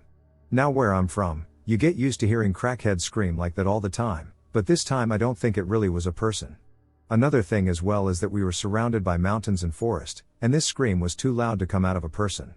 It sounded almost like a demon out of hell, and I know that it wasn't only us hearing it because we could hear dogs bark at it and could see other people look around for the source of the sound. After a while, my mom and I decided to drive back home. On the way we debated whether or not we should call the police to have them check it out. In the end we did just in case it might have been someone in distress, which is what we thought at first. I'm not going to go into details about the 911 call, but to sum it up, basically they had sent an officer out to check, and if they found anything, they'd call me back. It's been a few months, and I never got a call back, but I still wonder who or what those screams were coming out of. Footsteps in the woods. This is a true story. I have been sitting with this story for many years now. It is not as exciting and creepy as most of the stories I find on here, but it is eerie, and I wanted to see if anyone could give me an idea of what might have happened. My aunt has owned a large piece of land, over 100 acres, in northwest Connecticut for many years now. Her property is located in a state park that is mostly uninhabited and only frequented by backpackers. Her land is well off of any main roads, and we have to drive through a lot of forest to reach her house. She bought the land and remodeled the old house that was already built on it so that it was more livable, and going up to visit her has always been my favorite thing to do. I have been going yearly since I was a baby and have spent countless hours exploring the woods, creeks, and land around the house. We call it the farm, although it is not a true agricultural or livestock farm. My aunt does have rescue miniature horses, alpacas, and donkeys, and back in the day there were ducks.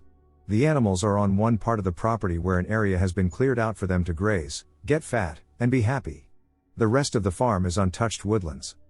In the early 2000s she decided to install 12-foot fencing around the property, although it only encloses about 80 acres of the land she owns.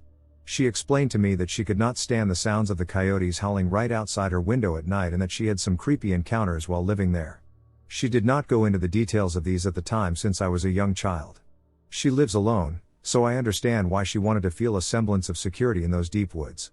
We are originally from the bayous of Louisiana, so being in this type of environment was new to all of us. Anyway, despite being initially unfamiliar with the land, I eventually learned to navigate the area very well as a child. I had a few favorite spots, and one was up a small foothill in the deepest part of the woods. I would go up so often that eventually a small path was established in the brush, and I would bring my cousins with me to show them my little oasis. In 2008, when I was about 10 years old, I took a summer trip to my aunt's and brought my best friend Alex with me. She and I often took trips here together during our childhood, and this was not her first time accompanying me to the farm. I remember that we were in the woods at my favorite spot, sitting together and listening to Katy Perry while playing Doodle Jump on our new iPod Touches. This makes me laugh to remember, but we were just trying to enjoy some nature while getting our fill of new tech, I guess. We were there for a while enjoying ourselves and talking about random kid stuff when there was this shift in the air, almost like a suffocating stillness and silence settled upon the woods. I paused the music and looked to Alex, who was already staring at me with a concerned and worried expression on her face. We stayed still and silent for a minute, tilting our heads to listen to the woods and search out any of the familiar sounds that normally crescendoed day and night across the farm. There were no birds, no summer bugs, and the trees almost seemed to stand frozen in place, as if the light winds that normally rustled their leaves left us completely. It was a vulnerable, terrible feeling, and I knew Alex felt it too. Then began the sound of footsteps coming from even deeper in the woods. It took a moment for me to determine what the sound was, but the distinct rhythm of weight being picked up and put down on leaves and brush was impossible not to notice. It was bipedal and heavy and was coming up towards us from a steep slope down the side of the mountain/foothill. I remember thinking that it was impossible for a human to move so easily through that part of the woods, since it was very thick with growth, fallen branches, trees, and rocks, even making it hard for an agile small child to navigate, let alone a large adult. It felt as if the woods lay still in wait while these footsteps made their way swiftly up the steep incline toward us. "Do you hear that?" I asked Alex in a whisper. She nodded. "It sounds like footsteps," I continued. She nodded again, looking like she was about to burst into tears. I took her hand and began running down the makeshift path with her, trying not to fall or let her lag behind me at all. We did not stop until we reached the house. I don't think we told anyone that day, because we were just too shaken to even comprehend what might have been out there. The next day I asked Alex if she would go back out to the spot with me. She was very hesitant at first, but eventually agreed and said we could go look for signs of another human. We made our way back, nervous but determined to discover what had invaded our little sanctuary. When we reached the spot, I looked down towards the direction we had heard the footsteps. I think I even slid down a bit to investigate passable indentations in the brush and leaves. I did not go too far because I was about to lose my nerve, and I hadn't noticed much anyway, so I quickly climbed back up to where Alex waited nervously for me. We decided that it must have been some sort of animal, or deer, despite every logical explanation indicating otherwise. I knew what deer sounded like, and that was not a deer, but I wanted to forget and have fun again. We took our iPods out and began the same ritual of relaxing and playing games while chatting about nonsense. It seemed that things were back in their natural order again, so we quickly forgot about the terrifying experience and let our naive childlike wonder take over. After a little while, the stillness returned, and it happened so quickly it felt as if the forest took a gasp and never exhaled. This time, the footsteps started almost immediately. They were louder and coming from a different direction. The best way I can explain their location is that it was in a similar spot to the day before, but somewhat more to the right where the forest was very dark and the incline to reach us was less steep. I did not wait too long to run, but it was long enough to realize that the sound was faster, closer, and definitely not a deer or bear.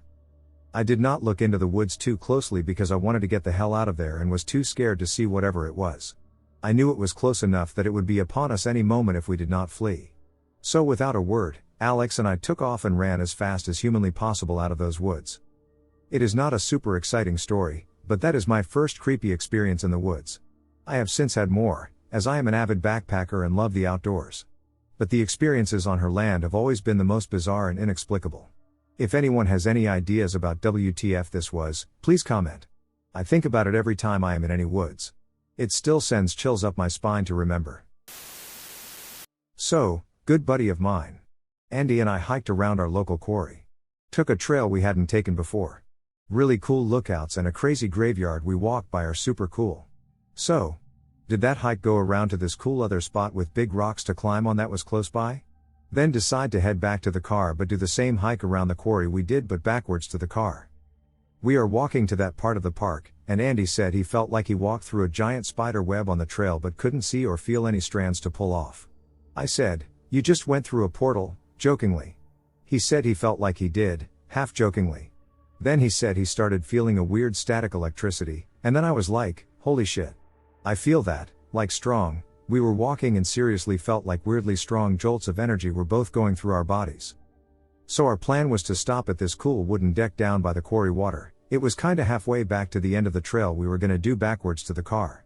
The plan was originally to chill there for a minute and listen to music on the water, but after that happened, we were freaking out and wanting to see if we could feel that electricity again, so we went back the way we came and actually took another way back to the trail. We didn't feel anything this time. So we're walking just far enough to kind of dismiss what happened, and then we get the trail. As soon as we started walking up the trail, all of a sudden it was like everything got so quiet, and then it felt like we walked into a cloud of electricity. Like way stronger. Like a buzzing happening in our ears. It seriously made us both stop in our tracks and say it's happening again, but this time it was like not a very good feeling. Like I've never felt a feeling of do not go that way like that before.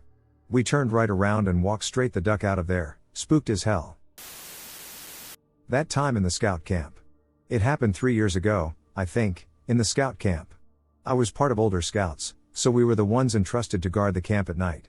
Every day a patrol is chosen, and they need to guard the camp with 2 people guarding it for 2 hours, then shift the roles and pass it on to someone else in your group.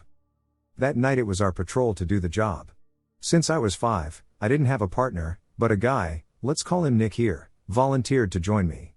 Nick was from another patrol, but he was the cool guy, you know, handsome, funny, strong, etc. I was happy because we didn't know each other well at this point, but this was the occasion to know each other a little bit better, and he was strong, so I wasn't scared of guarding at night. In the night one of us would go look around the camp while the other guarded the campfire. I heard some weird noises that night, but it's a forest, so I didn't really think about it. After that, I told him the first episode of Stranger Things to scare him. It worked. In the last 20 minutes, we decided to go together to look around, quickly finish the job, and go back to sleep. After a few minutes around the camp, we arrived at the quarters of the young wolves, the junior scouts, of which my sister was part. I started to walk in their quarters, reaching the wooden gate they built, but when I crossed it, I stopped moving. I don't know how to explain this, but you know when a weirdo on the street comes towards you with a knife and your senses are telling you to go away from the danger? Now this was the same but 10 times worse. All my senses were shouting, "Danger! Get out of here!"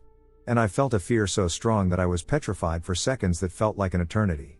I felt a presence. I don't know what, but I felt the presence of something in the dark. I couldn't see anything in that darkness, but I was sure that there was something out there, something really dangerous.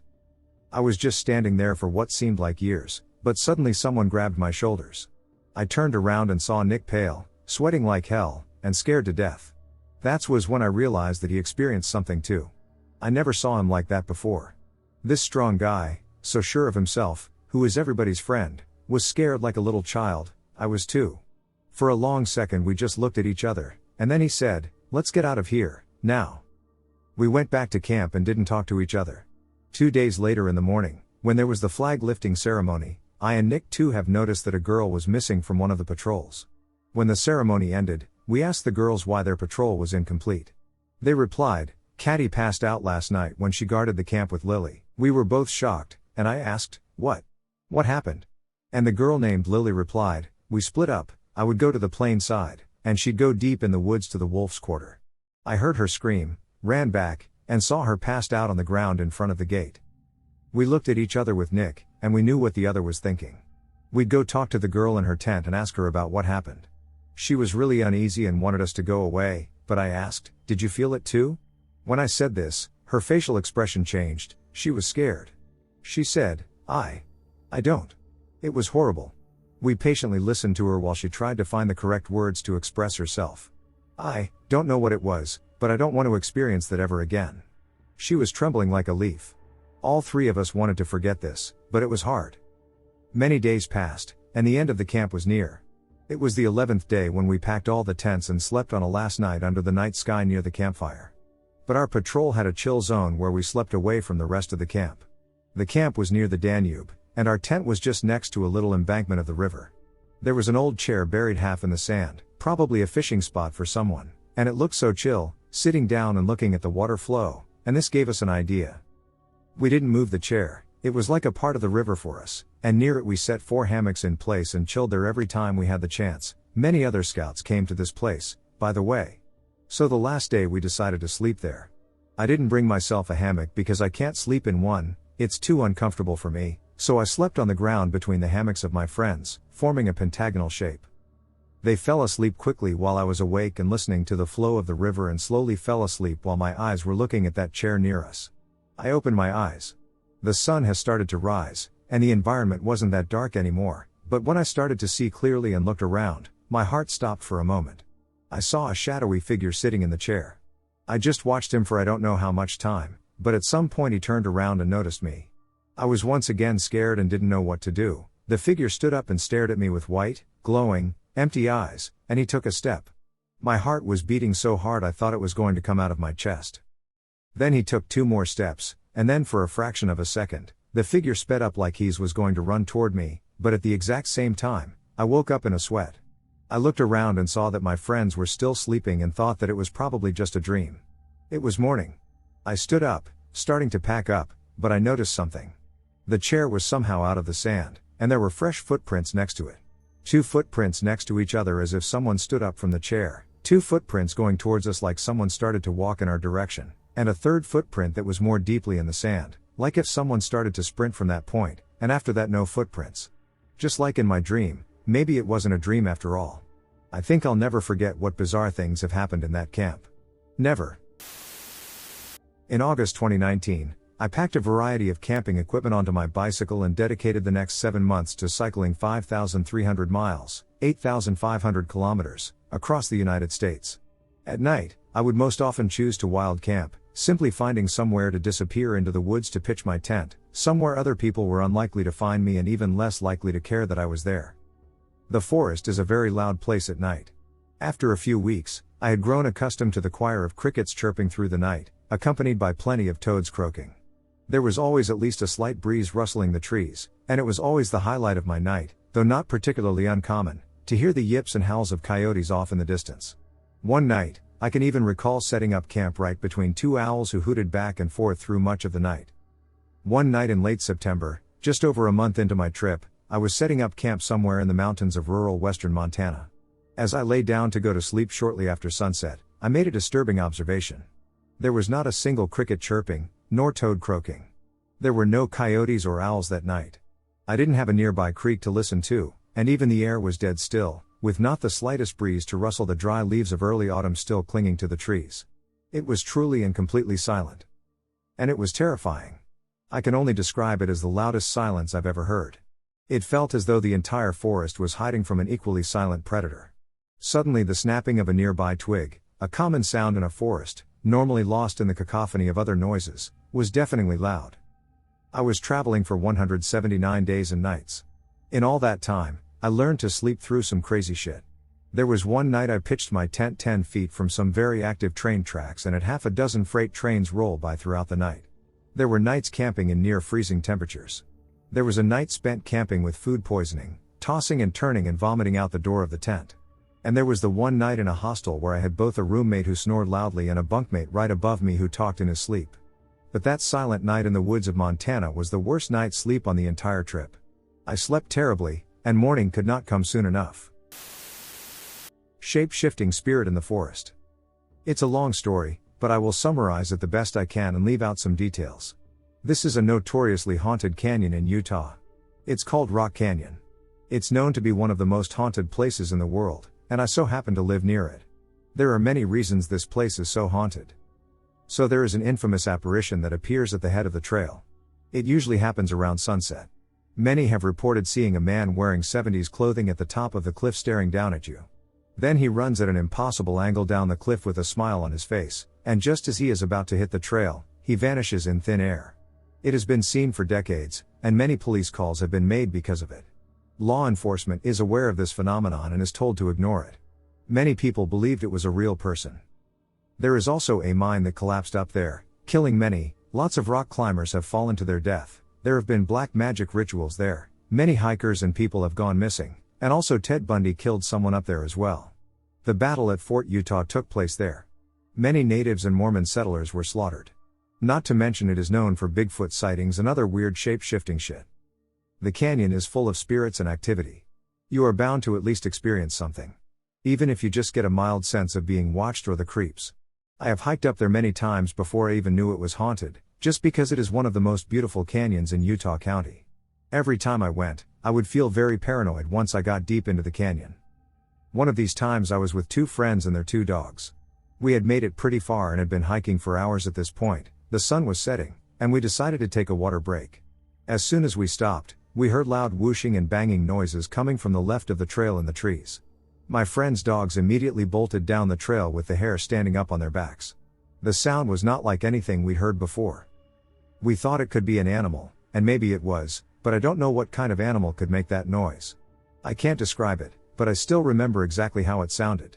The closest thing I can think of to the sound is a very large drum. I felt a strong urge to get the duck out of there, and so did everyone else. Needless to say, we didn't finish the hike that day. After that experience, we did some research on the canyon and found out about the hauntings. This triggered a curiosity to explore this. So I round up the gang of ghost hunters, and we decided to go on a Friday. We decided to go at sunset. We packed lots of ghost hunting gear and set off, preparing to hike in the dark. We have a ghost device that has always been accurate in our investigations that we used throughout this whole experience. It has an EMF detector and radar. Its most useful device is the one where it repeats words off the EVP and shows it spelled out on the screen. So as soon as we were 5 minutes up the trail, we all collectively agreed that we all felt more energy from the left side of the canyon. So we decided to take the left fork when we go to it. One of the first things the device said was 3. It was repeated many times throughout the hike. We assumed it was answering our question about how many spirits were there at first. The device detected many energy points on the radar as soon as the sun went down. We heard chains, humming, whistling, and clanking noises throughout our whole hike. It always was coming from the left side of the canyon. It seemed to be following us. We finally arrived at one of the mining caves on the trail. We put the flashlight on the mouth of the cave and noticed this particular cave is kind of sunk halfway into the ground. So you basically have to crawl into a hole that goes underground. It's a very tight squeeze, and barely one person can go at a time. One of our group members, Brian, decided he was going to try to look down there for a second. We all had a terrible feeling about it and protested against it. He insisted he was just going down for a second. The radar was going off. It was showing a lot of strong activity coming from the cave direction. Brian kneeled down and started to climb in. As soon as he got one leg in the hole of the cave, the device immediately said leg. We told Brian to stop and step away. He finally listened. We decided to stop and record an EVP session at the mouth of the cave. We were hearing the same distant voices, clanking, and whistling as we did before, but this time a little louder. We set the voice recorder on the ground and started asking questions. We weren't getting much response, but the noises continued. We were huddled around the voice recorder when I heard whispering right behind my head. I felt like someone was breathing down my neck. Everyone heard it and decided to end the recording. We all contemplated turning around and leaving, but Jenny and Brian insisted on going further. We decided since we made it this far, we might as well keep going. We hadn't seen anyone else on the trail in hours when we finally saw some BYU college students hiking back down as they passed us. As soon as they were approaching us, the activity on the radar and device disappeared instantly. It was almost like the spirits didn't want them to know they were there. So we passed all these different bridges labeled with a number. Every bridge we passed, the activity and energy increased, as did the noises. One of my friends in our group, Jenny, has some psychic abilities, and she has seen spirits ever since she flatlined in a hospital years ago. She has always been good at steering us in the right direction. She seems to know things before they happen. She mentioned to us that there were spirit guides with us, protecting us the whole time, and she was possibly warning us of something. I didn't think much of it at first. Then we passed bridge number 3. As soon as we did, the temperature dropped 10 degrees. It was a hot summer night, and we were sweating the entire hike, and then we all were putting on our jackets. There also was immediately a very bad, pungent, rotting smell and the sound of water, even though we were by a dry riverbed. We got to the part of the trail where the path narrows and it goes into a thick forested area. I was dark the whole trip, but we could see some without the flashlights because of the moon. But this area has thick trees blocking the moonlight, and you could barely see 15 feet in front of you even with a flashlight. Everything inside me was telling me not to keep walking. My friend Kayla agreed. We stopped for a minute to talk, and everyone was huddled in a circle, except Jenny. She was looking in the distance up the riverbed. We were thinking about turning around because we began to all feel very unsafe and a sense of doom. As we were talking about leaving, the device said, "Go big." As soon as we heard that, we booked it down the trail. My heart felt like it was going to fall out of my chest. We were running as fast as we could. It felt like someone was chasing us. Finally, after passing all the bridges, we finally slowed down because we were out of breath. We all sighed a breath of relief because we felt safer as soon as we crossed bridge 1 again. We were all laughing about what happened and were making jokes to lighten the mood. Jenny then told us sternly to not let our guard down. She said we still had a way to go. She told Brian to shine a light behind us the rest of the way because we were being followed. We were hoping the light would push back whatever was there. We were walking back for maybe 10 minutes when suddenly my friend Kayla began seizing and shaking. The entire right side of her body was moving uncontrollably. She was using her left arm to try to stop her right arm from spasming. She was hyperventilating, and Jenny put her arms around her as we stopped to let her calm down. We heard humming all around us. Eventually she went back to normal but was still in complete shock. We were walking as fast as we could down that trail. Then the device said protect, and the radar showed a circle around us forming with all these dots of energy. It was super cool. We felt safe for a while. Then 30 minutes later, we started hearing louder noises. Jenny told us all to just ignore them and think of something positive.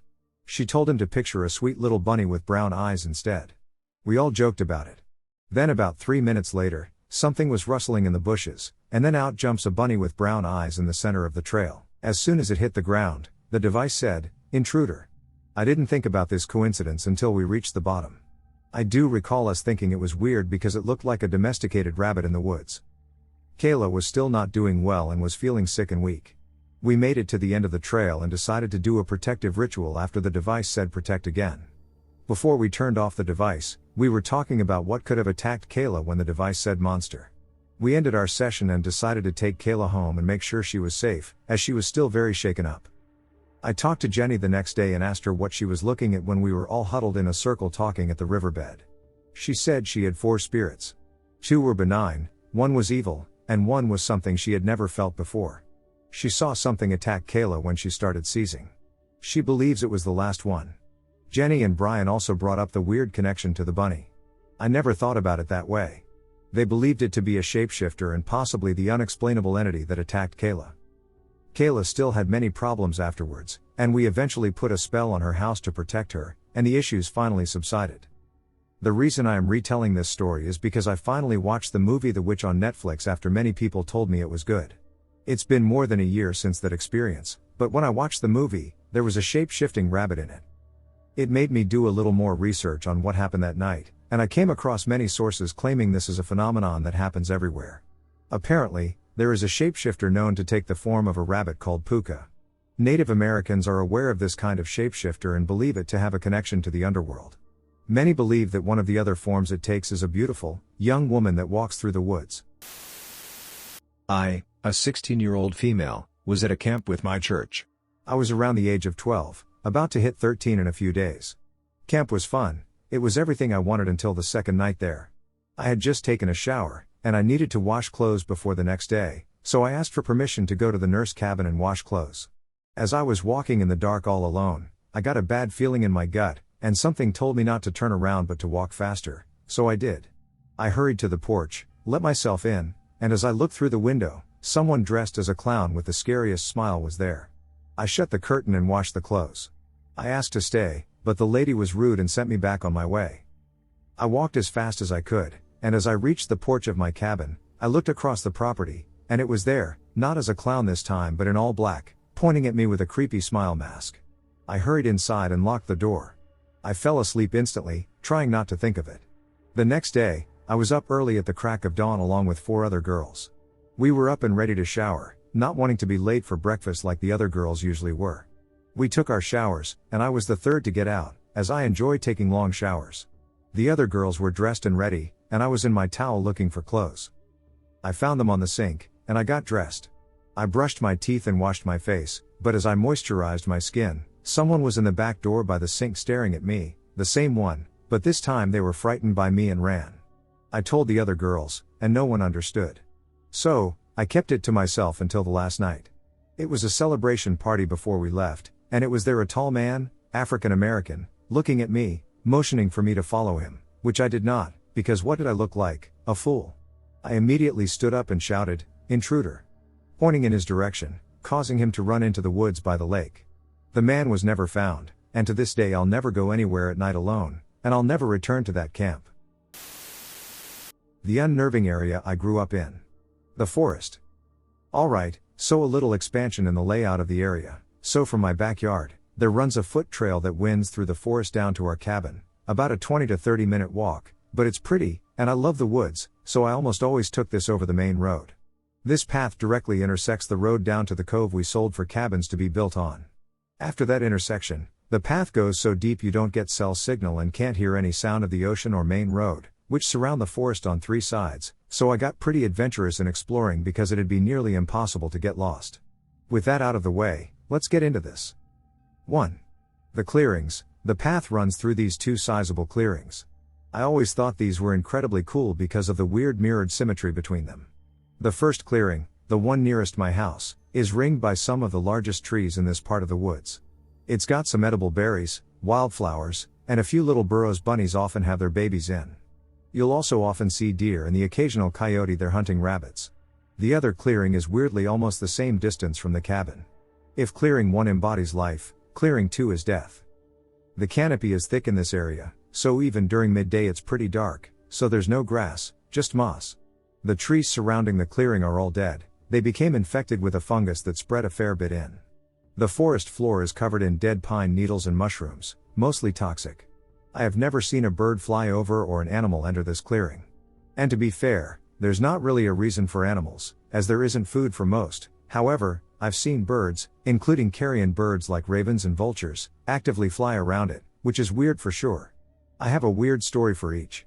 In the life clearing, I was walking through one day and saw a raven sitting on a stump in it. I walked in slow, hoping to snap a picture of him. He watched me the whole time and cawed at me when I got close. Now I'm kind of a bird guy, I know, cringe, so I do a raven call back. He fluffs up and bobs his head, then I hear a caw above me, then another, then a couple dozen. I look up, and it looks like that scene from Game of Thrones, and there are just ravens covering the branches.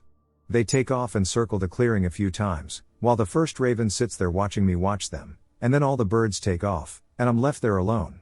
Now for the creepy story. So a couple of friends, my ex, and I decide to go camping.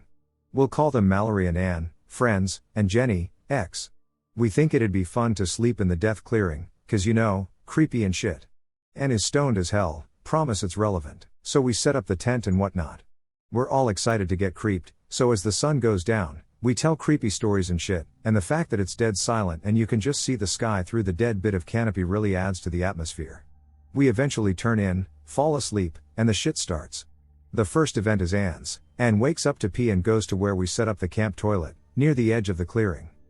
She runs back to the tent waking us all up, telling us something's out there. The girls are all freaked, so I go out to investigate. The woods don't scare me at all here. The worst animals in there are coyotes and black bears, but East Coast coyotes are smaller than labs and are chicken shits, and black bears are really docile when not in breeding season, so a loud noise is enough to scare them off. I look around the tree line a bit, nothing. I come back and tell them it was probably a deer or rabbit and tell Ann she must just be overreacting to small noises because she's still high. Next Mallory wakes up to pee, again she runs back, even more freaked than Ann. She tells us she saw a person out there, just by the tree line. I assume she just saw an animal in the dark, since we're in deep, and I know everyone who lives nearby and most of the cabin owners, so I can't imagine someone is messing with us. Again I go out to look, obviously a little freaked at this point, but I don't see anything. Mallory is insisting they coughed, so it must be a person, but when nothing happens, we eventually fall asleep. The final time, Jenny shakes me awake, there's someone outside the tent. We hold our breath and can clearly hear something walking around. Then get the ducko uuyuit, a man's voice screams, the others do not even stir. I am so scared I'm tearing up, but I grab the machete I use for getting kindling, rip the tent door open, and shine the flashlight around wildly. No one. No movement.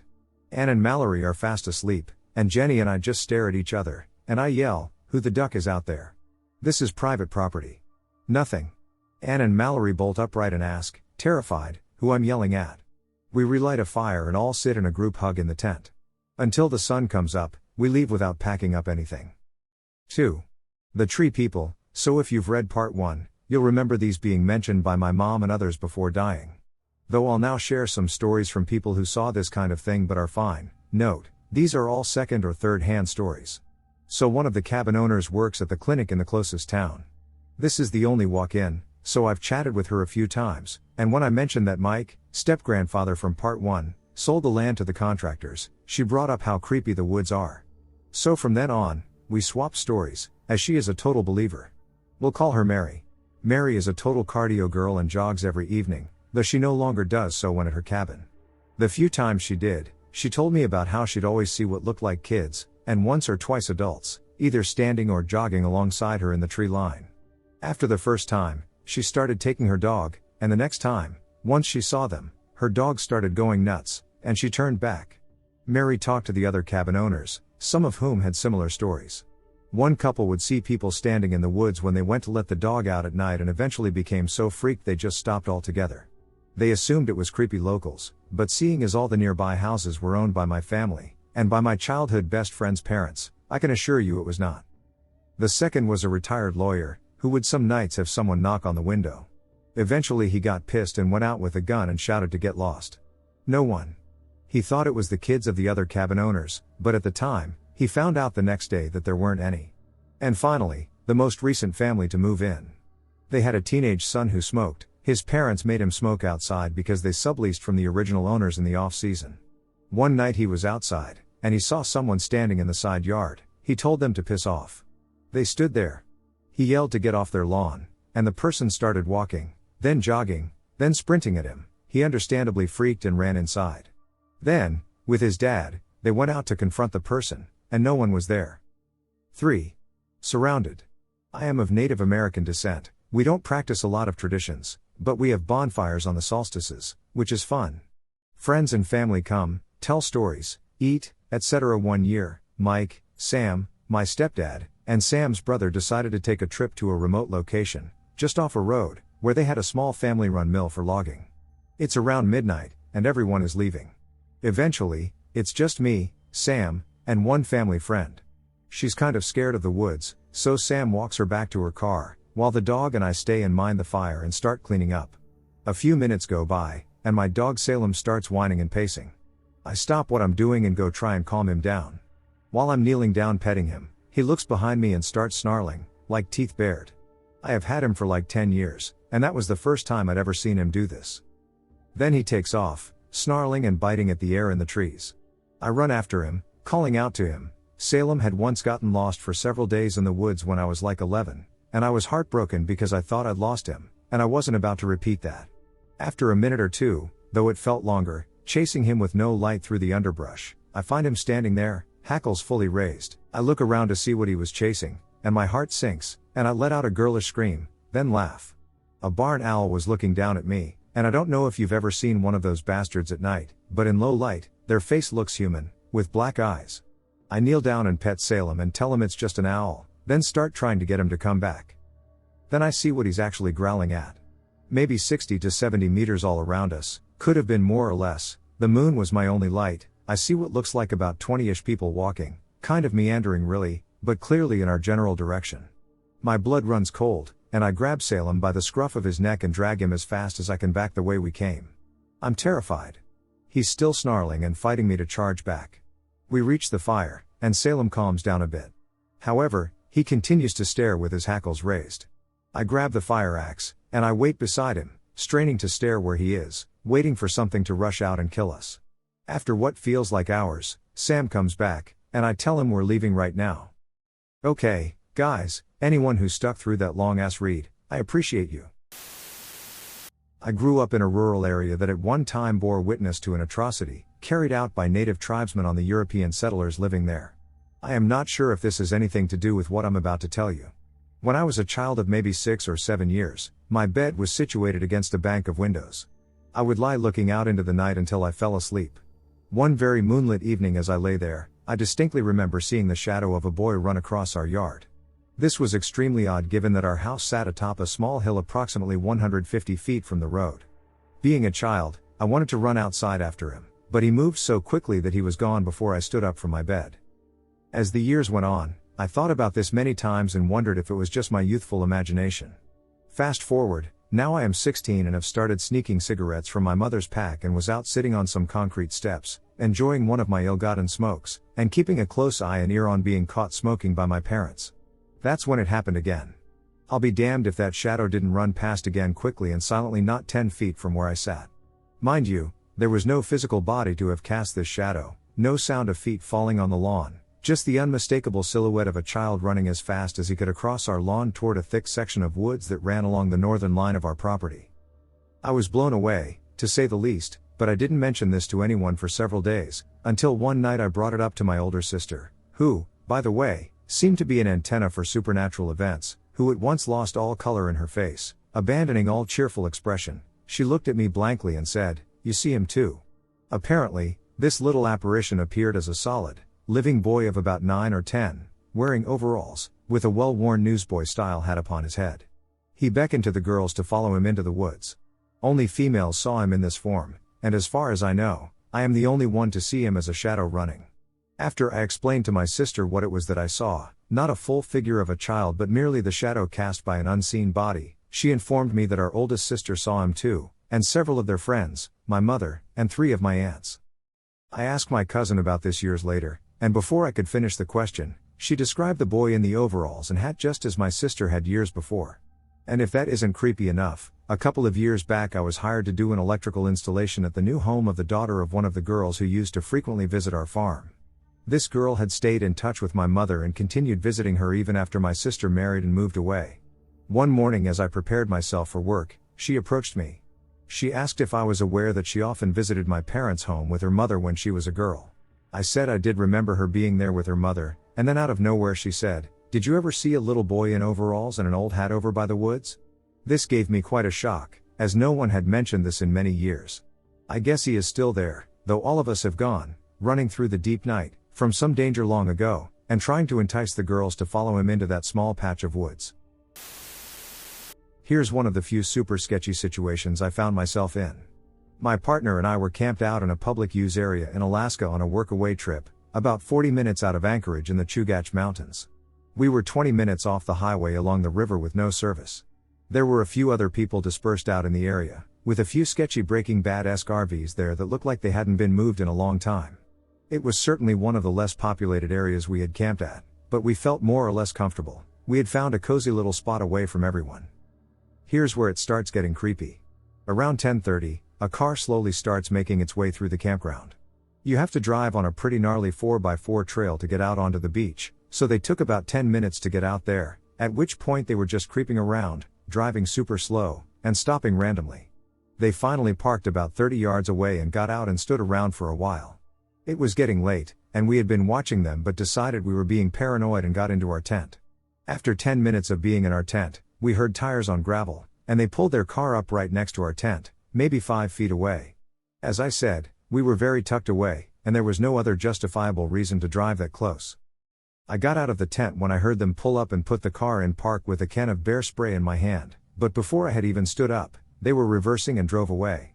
Then they parked again about 60 yards away, facing us with the headlights on. By this point it's almost midnight. Finally they left, but at this point we were so freaked out we ended up leaving right then. Who knows what would have happened if we had stayed or kept quiet when they pulled up. Often people are scared about wildlife on adventures, but by and large, other humans are the most potentially dangerous thing you could encounter. Back in the summer of 2020, I was traveling with my partner to Boise, Idaho, from Colorado to visit his family and stay for a camping trip. This trek is nearly 15 hours long, and while you can do it in a day, it's better if you stop to rest. Having lived in Utah at one point in time, I was very eager to show him the natural hot springs in Spanish Fork. They are located deep in Diamond Fork Canyon and require a 45-minute hike from the parking lot. Still, we were both excited to get out and moving after 7 hours in the car. When we arrived at the first parking lot, however, the gate was shut and locked tight. The metal gate bore a taped sign that read, "Closed." There is absolutely no access to the hot springs. The fines were set at a maximum of $2,000. We were bummed. COVID had shut down many things, and we figured that this was outside, so there's no way it was going to be closed. After some research on the government website, we discovered that a body had possibly been found in the springs and was likely the cause for the locked gate. Sad and worn out of sitting in the car, we drove back down the canyon road to find a spot to camp for the night. Most of the more established campsites were closed due to COVID or were already taken for the night. This was fine since we prefer more dispersed camping anyway. So we picked a random road to turn on as we drove closer to exiting the canyon. Road 338. Most of the road was a well-kept dirt road. We passed some promising spots near a creek, and maybe 2 or 3 other people had already set up for the night. We wanted to go a little further to see if there was anything with that wow factor. Sounds funny, but some sites give off that this is the one. Feeling. Finally we came to a dead end in the main road with a fire mitigation road to the right. At this very spot there was a strange boulder with some type of inscription on it, partially surrounded by a wooden fence. I had to investigate. The inscription read, "Diamond Battle, June 20, 1866. No way. This is a memorial for a battle that took place right here. A feeling of uneasiness and, oddly, respect, washed over me. After traveling up the fire road and not finding what we were hoping for in a campsite, we decided to pick a spot by the small creek we passed on the way in. It was getting dark quickly, but we set up our tent in no time at all and got a fire going. The creek was loud but peaceful. Though, ever since I read that inscription, I couldn't shake this strange feeling. I'm not a paranoid person, but I kept feeling like I was on the edge of my seat. Like something was watching us from the woods just across the water. As the night grew darker, this feeling grew stronger. I decided I didn't want to be in the open anymore and retreated to the tent to get some rest while my partner stayed up to enjoy the fire. I snuggled into our sleeping bag and exhaled comfortably, listening to the creek that was now much quieter and was a bit further from the tent. I started to drift off when I heard it. Soft chanting. Rhythmic drums. My eyes shot open. Was I really hearing that? I strained my ears to listen over the running water. I couldn't quite get a clear sound, but it was definitely there. This is when I noticed the ground was also rumbling. As if horses were stampeding down the road, 100 feet from our site. I didn't know if I should get out to tell my partner, but I had the strange feeling that if I said it out loud, it would make it more true and that an army of spirits would spring from the trees and into our campsite. Before I could make a decision, I fell asleep. This was somehow the most peaceful slumber I have ever had. The next morning, we packed up our tent and left no trace that we had ever spent the night by Little Diamond Creek. When I finally entered cell service, I did a Google search of that memorial in Diamond Fork, Utah. It turns out there was a battle there between the Utes and the Mormon militia, and lives were lost on that mountainside. After reading this, I decided to tell my partner what I heard last night before falling asleep. I told him about the chanting and the drumming and even the stomping of horses. He looked at me in disbelief and said he heard the exact same thing. I guess I was only in the tent 10 minutes before he got spooked standing alone by the fire, hearing this distant chanting and drums. He came into the tent and experienced that same peaceful sleep I had. I feel as though we were being watched over by those Native Americans that lost their lives there. A strong but calm and protective presence. If you're ever on Diamond Fork Road, I hope you visit and pay respects to the memorial of the Diamond Battle, and maybe the spirits of the land will watch over you too. I once camped out in Rabbit Valley on the border of Colorado and Utah. I was traveling the country and sleeping in the back of my truck or in a teepee-style tent I had bought off of Amazon. This particular night I had set up my tent in a desolate camping area about 15 to 20 miles from the highway. There was only one other rig in the campsites, and they were pretty far away, so it was nice, quiet, and peaceful. I dozed off for the night and awoke to some odd sounds on my tent. It sounded like someone was dragging their fingers up and down the nylon while walking around the tent. I sat completely still and just listened to the whirring of something dragging on the nylon without making a move. About 10 minutes or so go by, it felt like an eternity, and the sound stopped. I lay in my cot and listened for another 15 minutes or so, when all of a sudden my tent capsizes and falls down over myself and my cot. A small center support had angled the tent at a 45-degree angle so I could still access the opening. I ripped the zipper open and ran for my truck, crawled into the back, locked the topper from the inside, and grabbed my firearm. I lay awake for the rest of the night until the sunrise so I could go retrieve my tent/cook stove/cot from the campsite. I arrive at the campsite to inspect the area to see if I was just on the road too long and paranoid or if an intruder or guest had come to visit in the wee hours of the night. Around my tent in the desert dirt/snow were shoe prints making a steady circle around the tent. Different size foot than mine in what looked to be like a pointed cowboy boot, and they had circled several times and then wandered off into the valley. Since then, I've never returned, and I still experience anxiety whenever I go tent camping. Anyone else have a crazy experience while out in the backwoods/desert? Chased and stalked through the woods at night. Despite a few creepy instances as a child, there has only been one time in my adult life that I have truly felt primal fear. My apology if it's a little long, but trust me, I am being as concise as possible and need to explain the surroundings a little at first. I live in a village in the middle of the English countryside. To paint an accurate picture of its size, it has a population of 4,000 but feels more like 1,000 due to its spread out nature and being surrounded on all sides by lots of fields, farms, and woods that eventually connect to a pretty famous forest. It's kind of in the middle of nowhere, and because of this, it has notoriously bad phone and internet connections. Having lived here all my life, I know the place like the back of my hand. I know where all the public footpaths through the woods/fields are, where they connect, which are shortcuts, where to cross deep streams, etc. I have gone on walks in this area throughout my childhood with parents and alone as an adult. Nothing bad had happened. I felt safe here. This story takes place last summer in July after I moved back home from university, had yet to get a job, and smoked a lot of weed. A habit my parents despised and which I tried to keep hidden from them by going for evening walks with multiple pre-rolled joints hidden away in my hoodie pocket.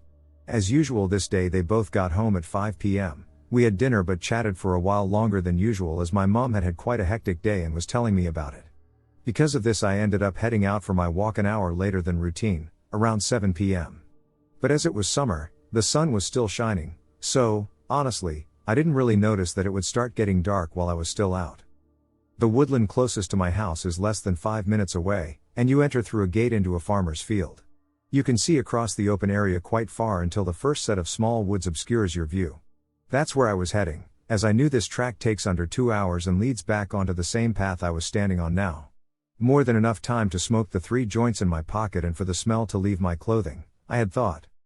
This entire area is very popular for dog walkers, so it's not unusual to see other people while you are out, and as this is a village, everybody says hello to everybody. I lit my first joint and started walking. I'm just in my own world for a while until I was less than 100 feet before the entrance to the woods. An elderly man was coming out of them throwing a ball for his collie dog. I finished my joint and stubbed it out. As I got closer, I recognized it was John, who lived on the road next to mine and knew my grandpa. We stopped and said hello as I stroked his dog Max. While talking, I see another man coming out of the woods. No dog. Bright green jacket. Very tall and had a good 10 years on me age-wise. I chat with John for another minute and say goodbye. He warns me not to stay out here too long as it will start getting dark soon. True, the sky was bright pink and orange. The sun was indeed beginning to set. I hadn't really noticed. I continued on down the path towards the man. When we were nearly passing each other, I looked up to make brief eye contact, smile, and say hello, like everyone here does, even if you don't recognize the person. My eyes instantly met his. He was already looking at me. His dark eyes locked on mine. He wasn't smiling. I didn't know him at all, but I knew something was wrong. It was in his eyes. I swallowed my politeness and looked at the ground as we passed. I had lived in my uni city the past couple of years, so I knew a red flag when I saw one, and my country bumpkin manners evaporated. I quickened my pace a little and, before entering the woods, slyly looked back. The guy was still walking in the same direction, following John. I felt relieved, laughed, cursed the weed for making me paranoid while lighting up another joint, and started walking into the woods. It takes about 30 minutes to follow the path through the woods to the end. The pathway exit opened into another field that led to another set of woods. The sky was now violet, the dimming light having been obscured to me by the trees. I was already smoking my last joint and was near the entrance to the second set of woods when I felt it. Fear. Complete, crippling, absolute fear worked its way like electricity through every layer of flesh. I'd never felt anything like it before or since, but I knew what it was. I whipped around. Standing at the exit of the first set of woods was the man. I could still make out his green jacket in the fading light. He's ducking doubled back. And very quickly too. I had looked back several times while in those trees, and he hadn't been there. For a second I froze, as did he. He knew I'd seen. To sprint the distance between us would take him about 5 minutes, he was obviously in good shape. I threw the spliff and ducking bolted into the woods, the only way I could go. I didn't dare look behind me. I sprinted for a couple of minutes before taking a sharp left turn off the path into the trees. Hoping to throw him off a bit, but I couldn't see a ducking thing. The light was already darkening, and the trees made it 100 times worse, especially as I was now in the thick of them. Their branches catching on my clothes like fingers, whipping and scratching my bare legs so bad I bled. I ran and ran, my lungs protesting in pain, hating me for smoking so much, while my heart was throwing itself against my ribcage trying to escape. I couldn't anymore. I threw myself on the ground behind a particularly thick trunk, my back against it, knees to my chest, hand thrown over my mouth to stifle my labored breathing, desperately trying to pump air into my lungs for the next sprint. I listened for the first time. A few seconds pass silently. Then I hear him. Heavy footfall snapping twigs behind me and about 20 feet to my left. I dare not look in case he sees me. I have my phone, but I know I have little chance of getting a signal being where I was. And knew he'd either hear me talking or see the light from the display. I'm not ashamed to say at this point I start to cry. The tears falling silently down my cheeks. What the duck? I hear a deep voice exclaim, "Where are you? I know you're here, I saw you." I have to clasp both hands across my mouth to stop my scream escaping. I can hear him moving around. I panic, and I find enough courage to slowly peek from behind the tree. He was about 10 feet behind me, less than 20 feet to the left, with his back to me. I moved back, and my eyes searched the area around me. I pick up a pretty heavy rock. I carefully check on him again. His back is still turned, but he's searching through the trees, hunched down lower to the ground now. I made a snap decision, and with everything I had left, I threw the rock behind me and to the right. It clattered through the branches of the trees and made one hell of a noise. I watched him immediately bolt in its direction. Laughing. He ducking laughed. I paused a little, hearing his footsteps get quieter until I thought I wouldn't be so visible to him if I moved, and threw myself forward. I ran, trying to put as much distance between us as possible, but I was also aware that I was getting further and further away from home. I knew there had to be a stream somewhere close. If I found the stream, I could follow it as it borders the land and runs parallel to some of the footpaths. I ran, and I ran until the trees finally cleared, and I could just make out another field through them on the other side. I thank God and push myself a little bit further till I'm out of the trees, and the ground disappears from below my feet, and I go head over shoulders down the stream embankment. I crash into the water below, my open mouth and lungs filling with muddy water. As I splutter it out, I feel both relieved to have found the stream and terrified he's heard me. My phone is now ruined. I slowly make my way downstream as quietly as possible, listening out for him the whole time as the stream borders the woods, looking up periodically just in case. After a while, maybe half an hour, I notice the trees begin to thin out and realize this is the edge of the woods where I would have been exiting and where the pathway connected to the original one I had started on. If I ran, I could get home in less than 20 minutes. As quietly as I could, I dragged myself on my stomach back up the embankment army style, wanting to stay as low as possible. I peeked over the top. I could just make out the opening of the woods exit path about 50 feet away. I sat and scanned the forest line for a couple of minutes. My eyes trying to make out movement despite it now being pitch black. Nothing. I couldn't hear anything either. I pushed myself up and sprinted as fast as I could across the field onto the pathway. I knew the gate I had entered through was in the adjoining field. It really wasn't far.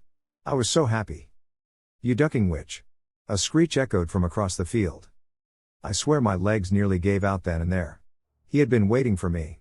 I turned my head and saw him sprinting out of the woods at full pelt. I screamed and pushed myself further, tears coating my face. All I could do was run. I crossed into the main field now, and I could see the moonlight shining off the metal gate. My house was just 5 minutes away after that. I have never focused on anything as much as that gate. He was faster than me and getting closer, screaming at me the whole time about how he was going to slit my throat. I ran and ran, pushing myself up and over the gate, and ran up the road. I dared to look as I made the turn for my road. He was still ducking, following me. I raced up my driveway and threw myself through the door, running into the living room crying and screaming hysterically, pointing behind me towards the door. My dad ran outside while my mom grabbed a hold of me as I collapsed, shaking. As it turns out, my parents had already called the police. As I said, I was going out for an hour or so at 7, and it was now past 12 a.m., and I hadn't answered when they had called my now broke phone, very unlike me. We called the police again to explain. They came, and I gave a full statement. Both my parents and the police were horrified. Nothing like this happens here. There hasn't been a reported murder in the last 100 years. But one look at me, and it was obvious I was telling the truth. I was covered head to toe in cuts and bruises, soaking wet and covered in mud and blood. I won't go into how this experience changed me, it's depressing, but I will say the thing that scares me the most is that they never even had a suspect. Despite him following me so closely, he was gone by the time my dad ran outside. That guy is still out there. And who knows what he is really capable of. Somebody's watching from the woods. I was 18 at that time. One evening, I and my two friends, Mike and Paul, decided to go camping. Well, camping maybe isn't the right word since we didn't intend to spend the night, only to chill and have some fun around the campfire for a while. The plan was simple. Head out, build a campfire, drink a few bottles of wine, eat something, and head back home for a good night's sleep. We met at my house. When it was still sunny outside, we got ready, and we headed out. Our destination was an old abandoned quarry in the middle of the woods, which was maybe 40 minutes from my house. Even though the quarry has a tragic, and frankly creepy, history, it's a popular place for such occasions. When we got there, the sky was already colored red as the sun slowly sank behind the hills. We quickly gathered all the firewood that we could, so we wouldn't have to look for it later. As the darkness fell and absorbed all of our surroundings into impenetrable blackness, we already managed to get the fire going. We were in a great mood, and we were getting ready for our first toast. That's when we realized that we made a horrible mistake. We forgot the corkscrew. We were trying to open the wine without it, but we quickly gave up because the bottles were quite expensive, and we didn't want to damage them. At this point it was clear that one of us would have to sacrifice himself and jog back to retrieve the corkscrew. After a bit of haggling, I volunteered. However, I had two conditions. Firstly, they would give me a hatchet in case something went wrong along the way. Secondly, no pranks when I got back. Mike and Paul agreed without hesitation. They shoved a hatchet into one hand and a flashlight into another and sent me on my way. As I was jogging through the forest, I heard a noise resembling a wild boar. Suddenly, I remembered a warning I received from an older hunter a few days ago. He said that this time of year, boars were getting dangerous, especially at night. I was a bit nervous, but luckily I managed to survive with no harm. I arrived safely at my house, much to the surprise of my mom, who didn't expect me so early. I explained the whole deal, she just laughed, and I grabbed the corkscrew and was back on my way. Not wanting to experience an unpleasant boar encounter, I chose another, slightly longer path, this time through an open field. After a while, I got to our spot. It was a small clearing surrounded on one side by a massive rock, maybe 70 meters tall, and on the other side by thick forest. Somewhere in the middle of the clearing was our campfire. When I approached it, I realized that there wasn't anybody, although our backpacks were still on the ground and the fire was burning bright. Great. We specifically agreed that there would be no pranks when I got back. Those shits think that they're funny, I thought to myself. I resignedly sat down near the fire while facing the woods. That's the only place where those two assholes could have hidden, I thought. I was really tired, and all I could think about was the taste of that exquisite Pinot Noir we brought with us. I really wasn't in the mood for their games, and I was getting quite mad. That's when I heard a snapping of twigs and rustling of leaves from the edge of the forest, maybe 30 meters from where I was sitting. The sound was rhythmical, and it was undoubtedly the sound of somebody walking. I aimed my flashlight at the spot where sounds were coming from.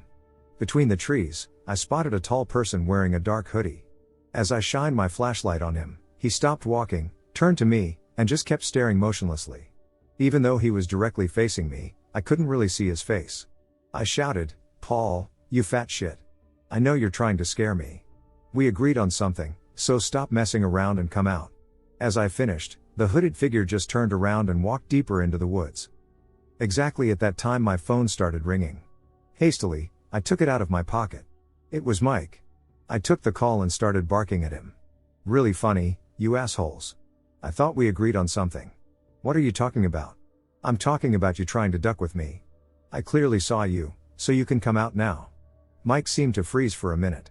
For what seemed like an eternity, all I could hear was his heavy breathing and Paul mumbling something in the background. When he finally snapped back to reality, he just said, "Dude, we're at your house. We heard some footsteps. At first we just thought that you were trying to duck with us. But then we got scared and decided to look after you. I forgot the phone at your house, so we couldn't even call you. Just get the hell out of there, and we'll come back for our stuff together." Bullshit. That's just another one of your funny pranks, and I'm not buying it. Hold on a second. For a while, all I could hear was some incoherent mumbling. "Hey! What's going on?" asked the voice of my mom coming from the phone. My head suddenly spun, and my heart skipped a beat as I realized that they weren't kidding. Suddenly, a freezing wave of fear ran through my body. However, I managed to convince Mom that everything was just fine, that she didn't need to worry. She gave the phone back to Mike. "Just leave everything and come back. We're heading out now. We'll meet you halfway there. I'm not going anywhere alone again. You better get your asses here and do it quick. I'm waiting for you." But I hung up. I didn't wish to make any more noise than I already did. I quickly turned off my flashlight and started to back off from the light of fire. I moved all the way to the huge wall of rocks. I figured that if I had my back covered by the rocks, I would eliminate one of the possible ways the unwanted visitor could approach me. I was standing there in complete darkness, trying not to make a sound while tightly clutching my hatchet, which would be, for the next half an hour, my best friend. I had to constantly convince myself not to curl into a ball in fear. Even my own body started to betray me, as my hearing got worse due to my savagely beating heart. I was trying to calm myself. But then again, in the worst case scenario, every little bit of adrenaline would help. After what seemed like an eternity, I spotted two weak light beams coming from the forest. I heard Paul shout my name. I've never been so relieved. I finally ran out of my hiding place to greet my two friends. For quite some time, we were just standing there, laughing like maniacs from relief. We were even getting a bit cocky, and we thought about staying. After all, there was just one, supposedly, creep lurking between the trees, and there were three of us. Funny. Just minutes earlier I was shitting myself with fear, and now I was suddenly full of tough macho bullshit thinking, what could possibly happen? In the end, healthy judgment got the better of us, and we decided to leave. We packed our things, put out the fire, and got out. We took our bottles of wine to enjoy somewhere else. Somewhere where it's nice and brightly lit. For as long as I can remember, I have wanted to go camping. As a young kid, I bought the Boy Scouts handbook and really did my best to learn everything about being in the outdoors. But I had no outlet.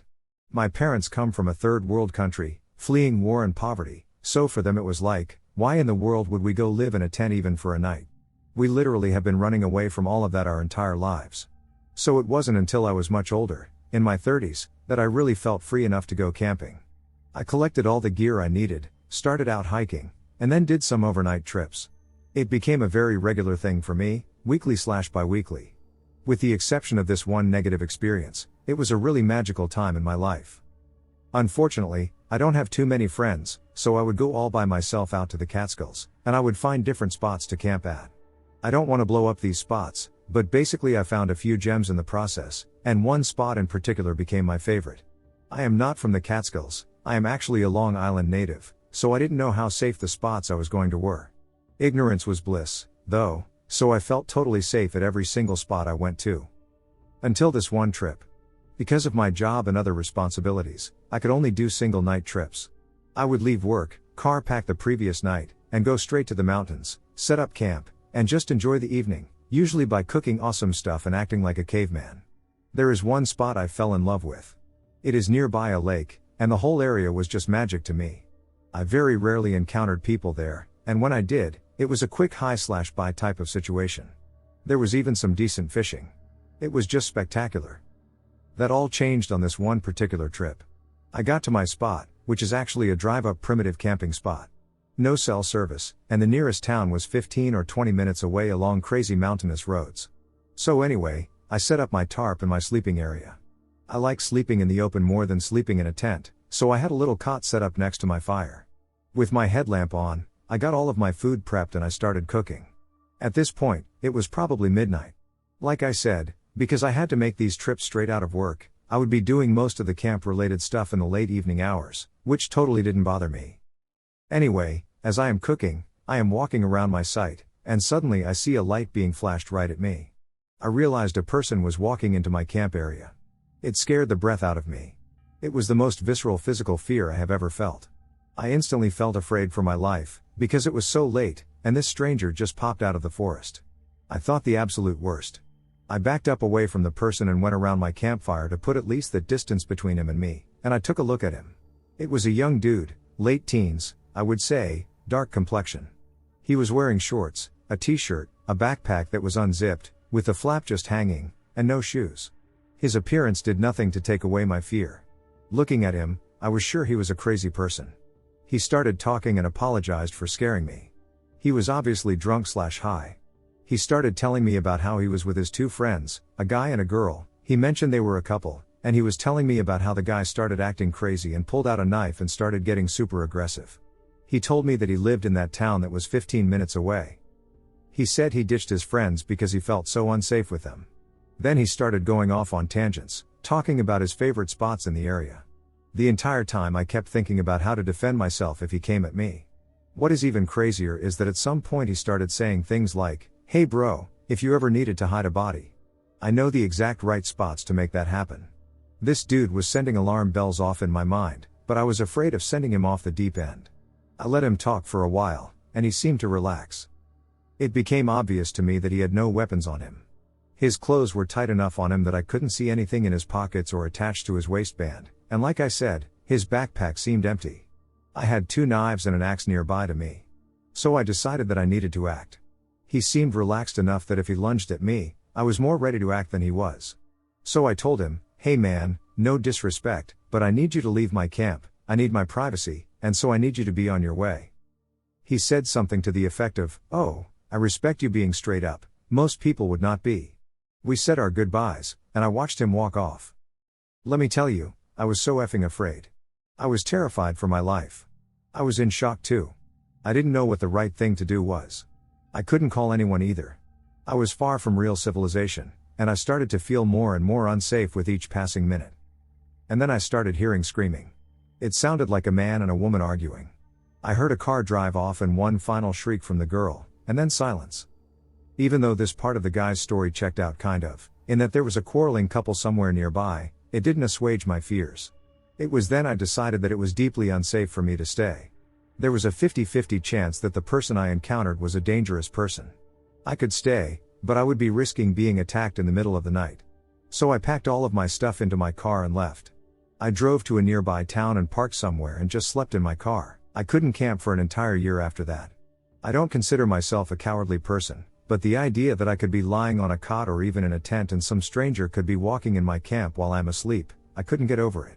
When I finally did go camping, I left in the middle of it. In other words, I had set up camp and just broke camp back down, packed up, and left, because I was so afraid. The next time I went camping, I went to a state-run facility that was full of parents and kids. I felt much safer there, and if I go camping in the future, I will try to stick to these sorts of places.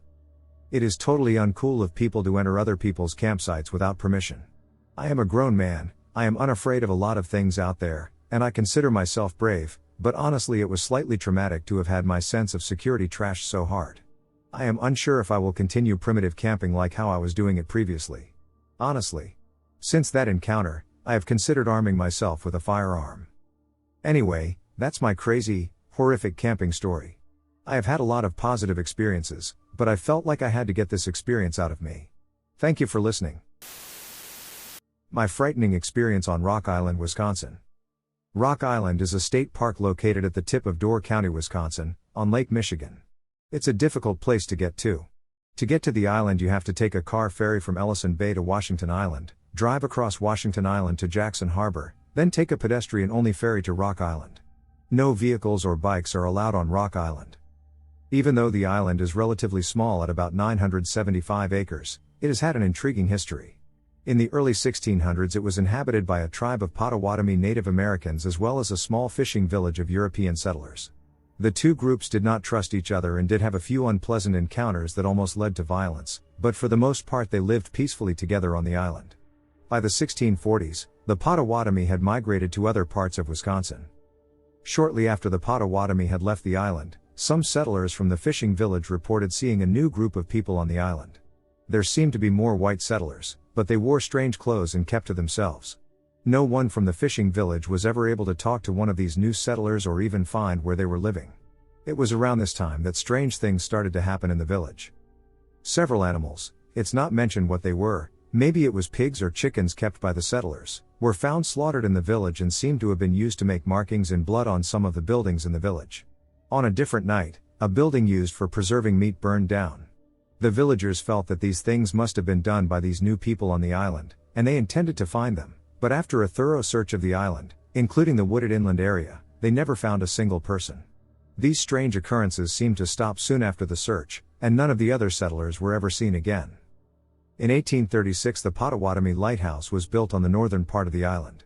After construction was finished, the lighthouse was inspected, and it was reported back that the material of which the lighthouse and dwelling are made is of the best quality and that the work is done in a substantive and workmanlike manner. David E. Corbin was appointed the first keeper of the light on December 19, 1837.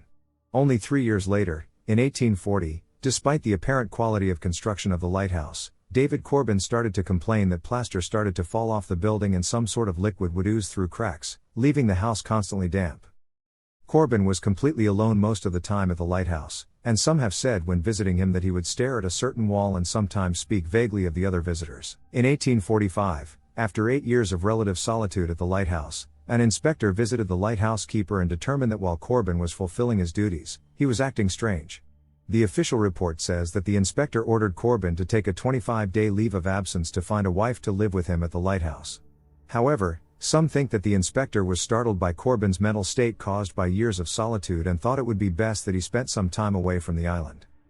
In 1852 Corbin reportedly fell ill and died that December in the lighthouse. He was buried in a small cemetery just south of the lighthouse. The next lighthouse keeper also reported the surprisingly quick deterioration of the lighthouse. Some friends that had visited the new keeper say that he would talk of seeing strange things in the house at night, but he wouldn't elaborate on what he had seen. In 1858, after only 22 years of service, the original lighthouse was torn down and a new one was built.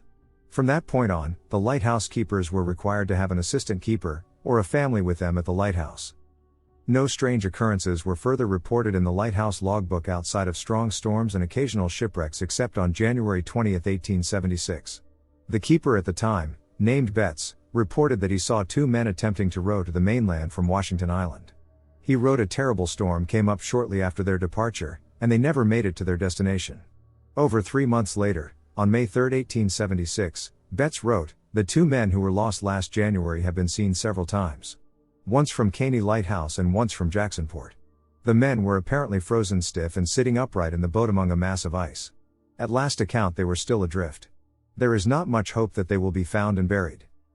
By 1900 most of the island's inhabitants left for better fishing areas on Lake Michigan. In 1910 a successful business owner and inventor, Chester Thordarson, purchased all of the island except for the land that the lighthouse occupied in the north. He used the island as a private summer retreat from his business in Chicago. Thordarson is responsible for the unique and mystifying buildings and structures that are still on the island today. On the south end of the island, he built a giant stone hall that has a boathouse on the lower level. A stone water tower was built on the east side of the island, and an imposing wooden gate was constructed on the west end of the island. The Great Hall was used to store Thordarson's immense book collection. He had over 11,000 books, and it's rumored that he possessed some very rare books on the occult in his collection. Thordarson died of heart failure on January 6, 1945, though some have speculated that he saw something that actually scared him to death. I couldn't find any writings from Thordarson, however, that mentioned him experiencing anything strange on the island. After his death, multiple churches and universities were interested in his book collection, but he had willed it to the University of Wisconsin-Madison, providing that they had to purchase it for $300,000, which they did. Some of this history is hard to find on the internet, but there are a couple of binders in the Great Hall that have a lot of this documented. Thordarson's personal papers are housed in the archives section of the State Historical Society of Wisconsin. All of this history I gave is just to provide a little context for experiences I have had, directly or indirectly, on Rock Island. In August of 2021 I took my first, and last, trip to Rock Island. After taking 2 ferry rides, I arrived on the island at about 2 p.m. I had booked the remote campsite E, which is a backpacking site that is a little over a mile from the dock. I took my time hiking out to the site to enjoy the scenery and took a couple of breaks just due to how heavy my pack was. I was definitely packed more for camping than hiking. I got to my site, set up my tent, got everything situated, and started gathering sticks and driftwood from the beach so I could start a fire. On my third trip back from the beach, before I got back to my site, I heard a single high-pitched squeal noise coming from the forest. It didn't sound close, but it was such an unusual sound that I stopped in my tracks and waited for a good 30 seconds waiting to see if it would happen again. It didn't, so I continued back to my site. When I got back, I began working on getting a fire started. The remote camping sites on Rock Island are pretty well spaced out. Sites C, D, and E are grouped together, but there are probably 100 yards between each site.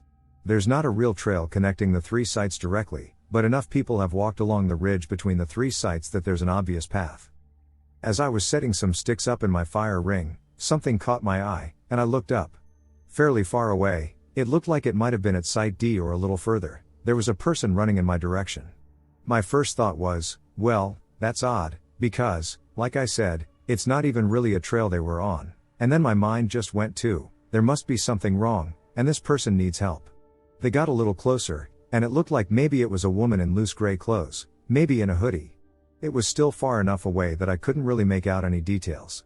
I quickly stood up from the crouching position I was in, and just as I did, I heard that high-pitched squeal noise again. It was behind me, and it was much closer this time. This startled me quite a bit, so I turned around to look behind me. I scanned the trees for a couple of seconds but didn't see or hear anything. I turned back around because I knew the running person must be getting close, but now they were gone. Again I stood there and scanned the trees, but did not see them anywhere. I was so confused I was kind of frozen for a few seconds.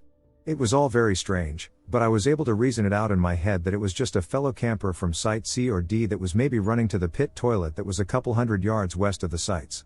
I tried to forget about it, but it was really just bothering me. I did not like whatever that squeal noise was, and I just felt strange. With some effort I decided to let it go and started my fire. I had a quick meal and a couple of adult beverages, then decided to take a little walk. I hadn't seen sites C or D yet, so I thought I would check those out and see if I did have some neighbors camping nearby. Site D was empty. I did see the path that led from that site to the main trail and pit toilet, so that made me feel a little less uneasy about the runner.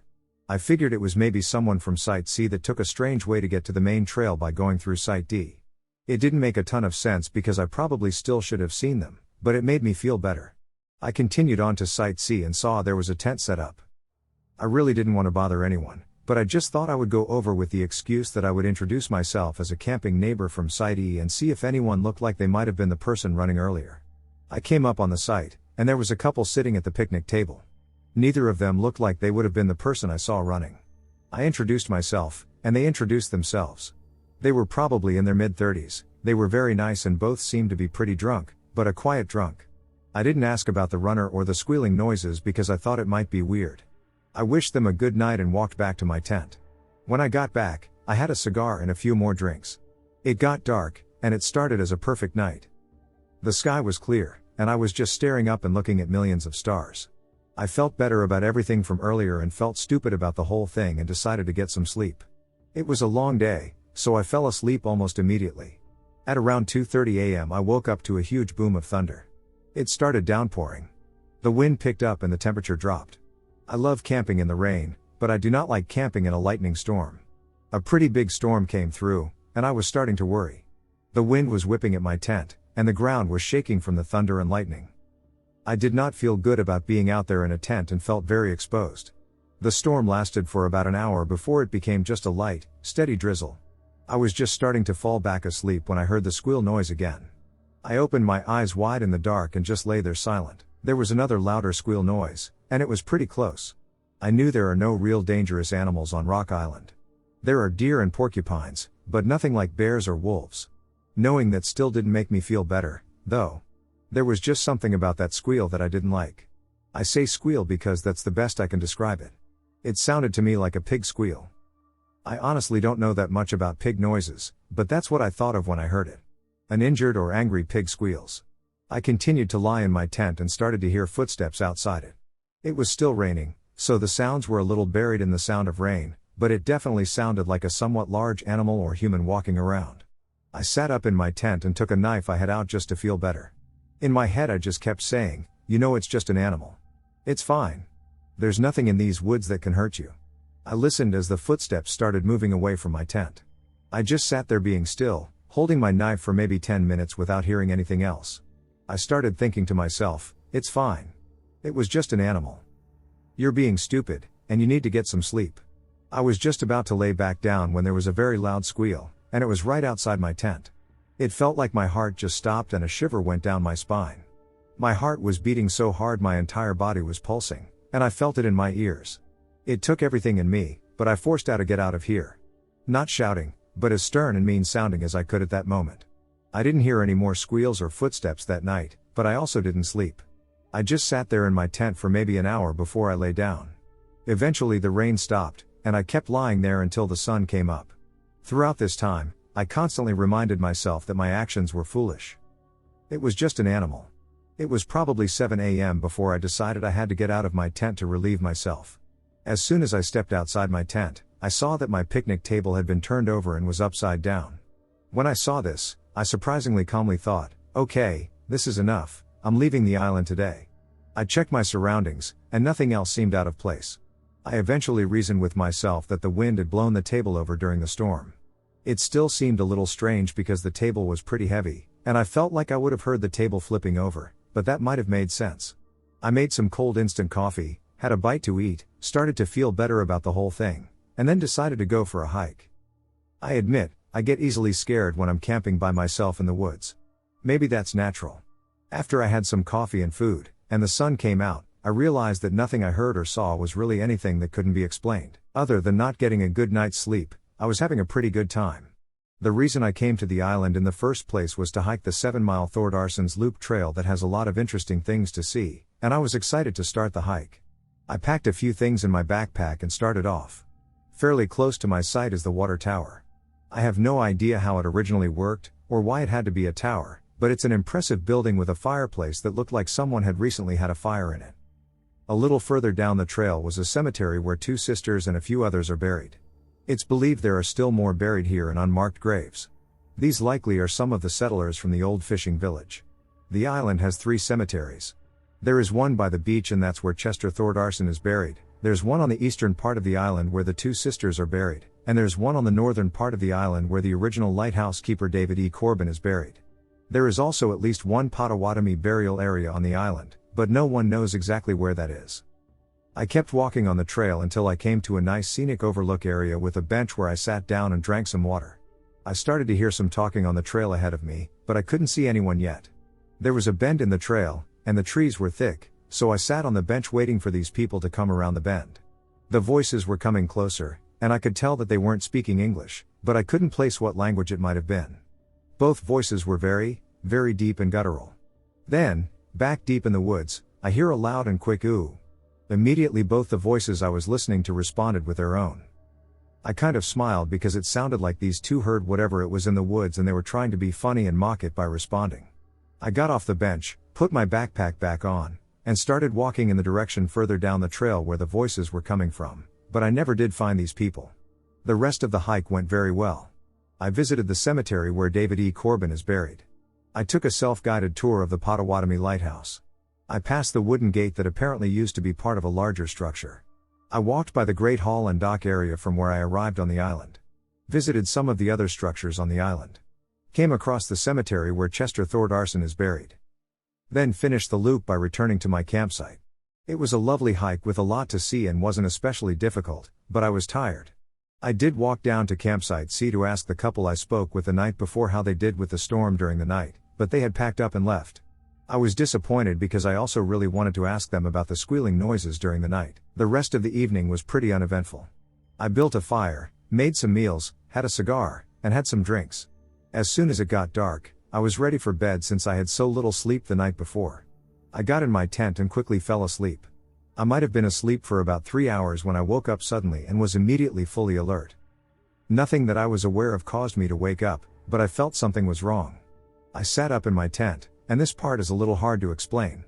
A feeling of complete dread washed over me. It was unlike anything I had ever felt before. It felt like there was something in the tent with me, and I could feel that it was angry, seething with anger, rageful even, and I could feel its hatred for me. It felt like something awful was about to happen, and I couldn't do anything about it. I started to shiver uncontrollably. There was a smell of garbage or rotten meat, and it got stronger and stronger to the point where I wanted to throw up but couldn't because I was frozen. I had never felt so exposed and helpless. I stared forward at nothing, just frozen, and the weird thing is I accepted whatever was about to happen to me. It was like my brain telling me that whatever is about to happen, even if it's death, will at least be relief. Then I passed out. At least I have to assume I passed out. That's all I remember until I woke up at about 8 a.m. that morning. When I woke up, I was lying outside of my sleeping bag, on top of it, and my legs were in an unnatural and uncomfortable position. I was on my back with my left leg straight out, and my right leg was bent so that my foot was up against my left knee. My heart started pounding, but I kept thinking to myself, it was a dream. I'm leaving right now. It was a dream. I'm leaving right now. I packed up everything very quickly and started back toward the dock to catch the first boat off the island. Since the first boat from Washington Island doesn't arrive until about 10:30 a.m., I had to kill a little time around the Great Hall and Dock area. I wanted to get off that island so bad, but I did feel a little better just being out of the woods, and I could see other people. I sat down on a bench a little to the east of the dock and lit a cigar just to give me something to do while trying not to think about the night before. I was sitting a few minutes and scanning out over the water when I was startled by someone behind me saying, "Hi." I jumped and was embarrassed when the person came around saying, sorry. I didn't mean to scare you. I saw you smoking and just came over to ask if you had a lighter." I felt like an idiot and told him that's fine. I just didn't sleep well last night and was kind of zoned out, and I handed him my lighter. He thanked me, lit a cigarette, then handed the lighter back to me. We started talking about the usual things you might say. He said he was from the Madison area. We talked about the storms we've been having. He seemed to be a real outdoorsy kind of guy and talked about his plans to move to Washington Island. It was a nice, normal conversation and kind of took my mind off the night I just had for a little bit. He seemed like a pretty nice guy. Then, naturally, he asked me what site I had been staying at. I told him I was staying at Site E the last 2 nights, and he said he usually books that site, but I must have reserved it before him. He said he had booked Site D the last 2 nights. I was surprised by this because no tent or anything was at Site D the 2 times I walked past the site. I told him this, and he said he comes to the island a few times a year, and you have to book a site, but he actually camps at different areas on the island. I asked him where he camps, and he told me most of the time he camps in the East Cemetery, but he also likes to camp in the woods south of the lighthouse. He told me that he hikes about halfway down the Fernwood Trail and just heads north into the woods, where he finds a place to camp. He said that one time he found the ruins of a small log house in those woods, and he's going to try to find it again and camp inside of it. At this point I started to change my opinion about this guy and wanted to change the subject, but then he asked me if I had heard the screeches in the woods. I took a second to reply and knew he was talking about the squealing I had heard. I told him I had, and I asked him if he knew what it was. This time he took a second to reply, and I saw his face change. He looked as if he was thinking if he should tell me something. Like a secret. With no expression at all on his face, he said matter-of-factly, "A demon lives on this island." Under any other circumstance I would have laughed this off, but not after what I experienced the night before. He looked at me and must have seen the anxiety and fear I was feeling. He surprised me by letting out a quick laugh. He asked me if I saw anything that night. I told him I hadn't seen anything, and he stared at me like he was trying to figure something out. I felt like he could tell I had experienced something. At this point I was ready for the conversation to be over. Then he told me he had seen something in the cemetery that night. Now his face and mood kind of changed again, like he was trying to confide in me. I really did not want to ask the question, but I knew he wanted me to ask it. So I asked him what he saw in the cemetery, but my voice was shaky. Then I could tell he had changed his mind about telling me. He actually looked at me with empathy and told me that what he saw was hard to explain, but if I was afraid of the screeching noises, he didn't think I should go near the cemetery. I didn't say anything right away, but he said 4 words without any context. Keepers of the flame. I looked at my cigar, and the ash was long. I put it out and told him I was going to wait by the dock for the boat. He nodded, and I started to walk away. After a few steps he said, "Hey." And I turned around to look at him. He simply said, "Don't come back here." I turned around and started walking again. I don't know if that was a warning or a friendly suggestion, but I took it to heart. I was definitely not coming back to Rock Island. When I got home, I looked up Keepers of the Flame as it pertained to Rock Island. I found 3 things that he could have been referring to. The name of the Native Americans that lived on the island, the Potawatomi, could be translated to Keepers of the Flame. The lighthouse keepers on the island were sometimes referred to as the Keepers of the Flame. Then there was also a 19th century cult that was said to visit the island from time to time that called themselves the Keepers of the Flame. I know that hundreds of people visit Rock Island every year and have a great time camping, hiking the trails, and exploring Chester Thordarson's buildings. My humble suggestion is this. Do not go to Rock Island.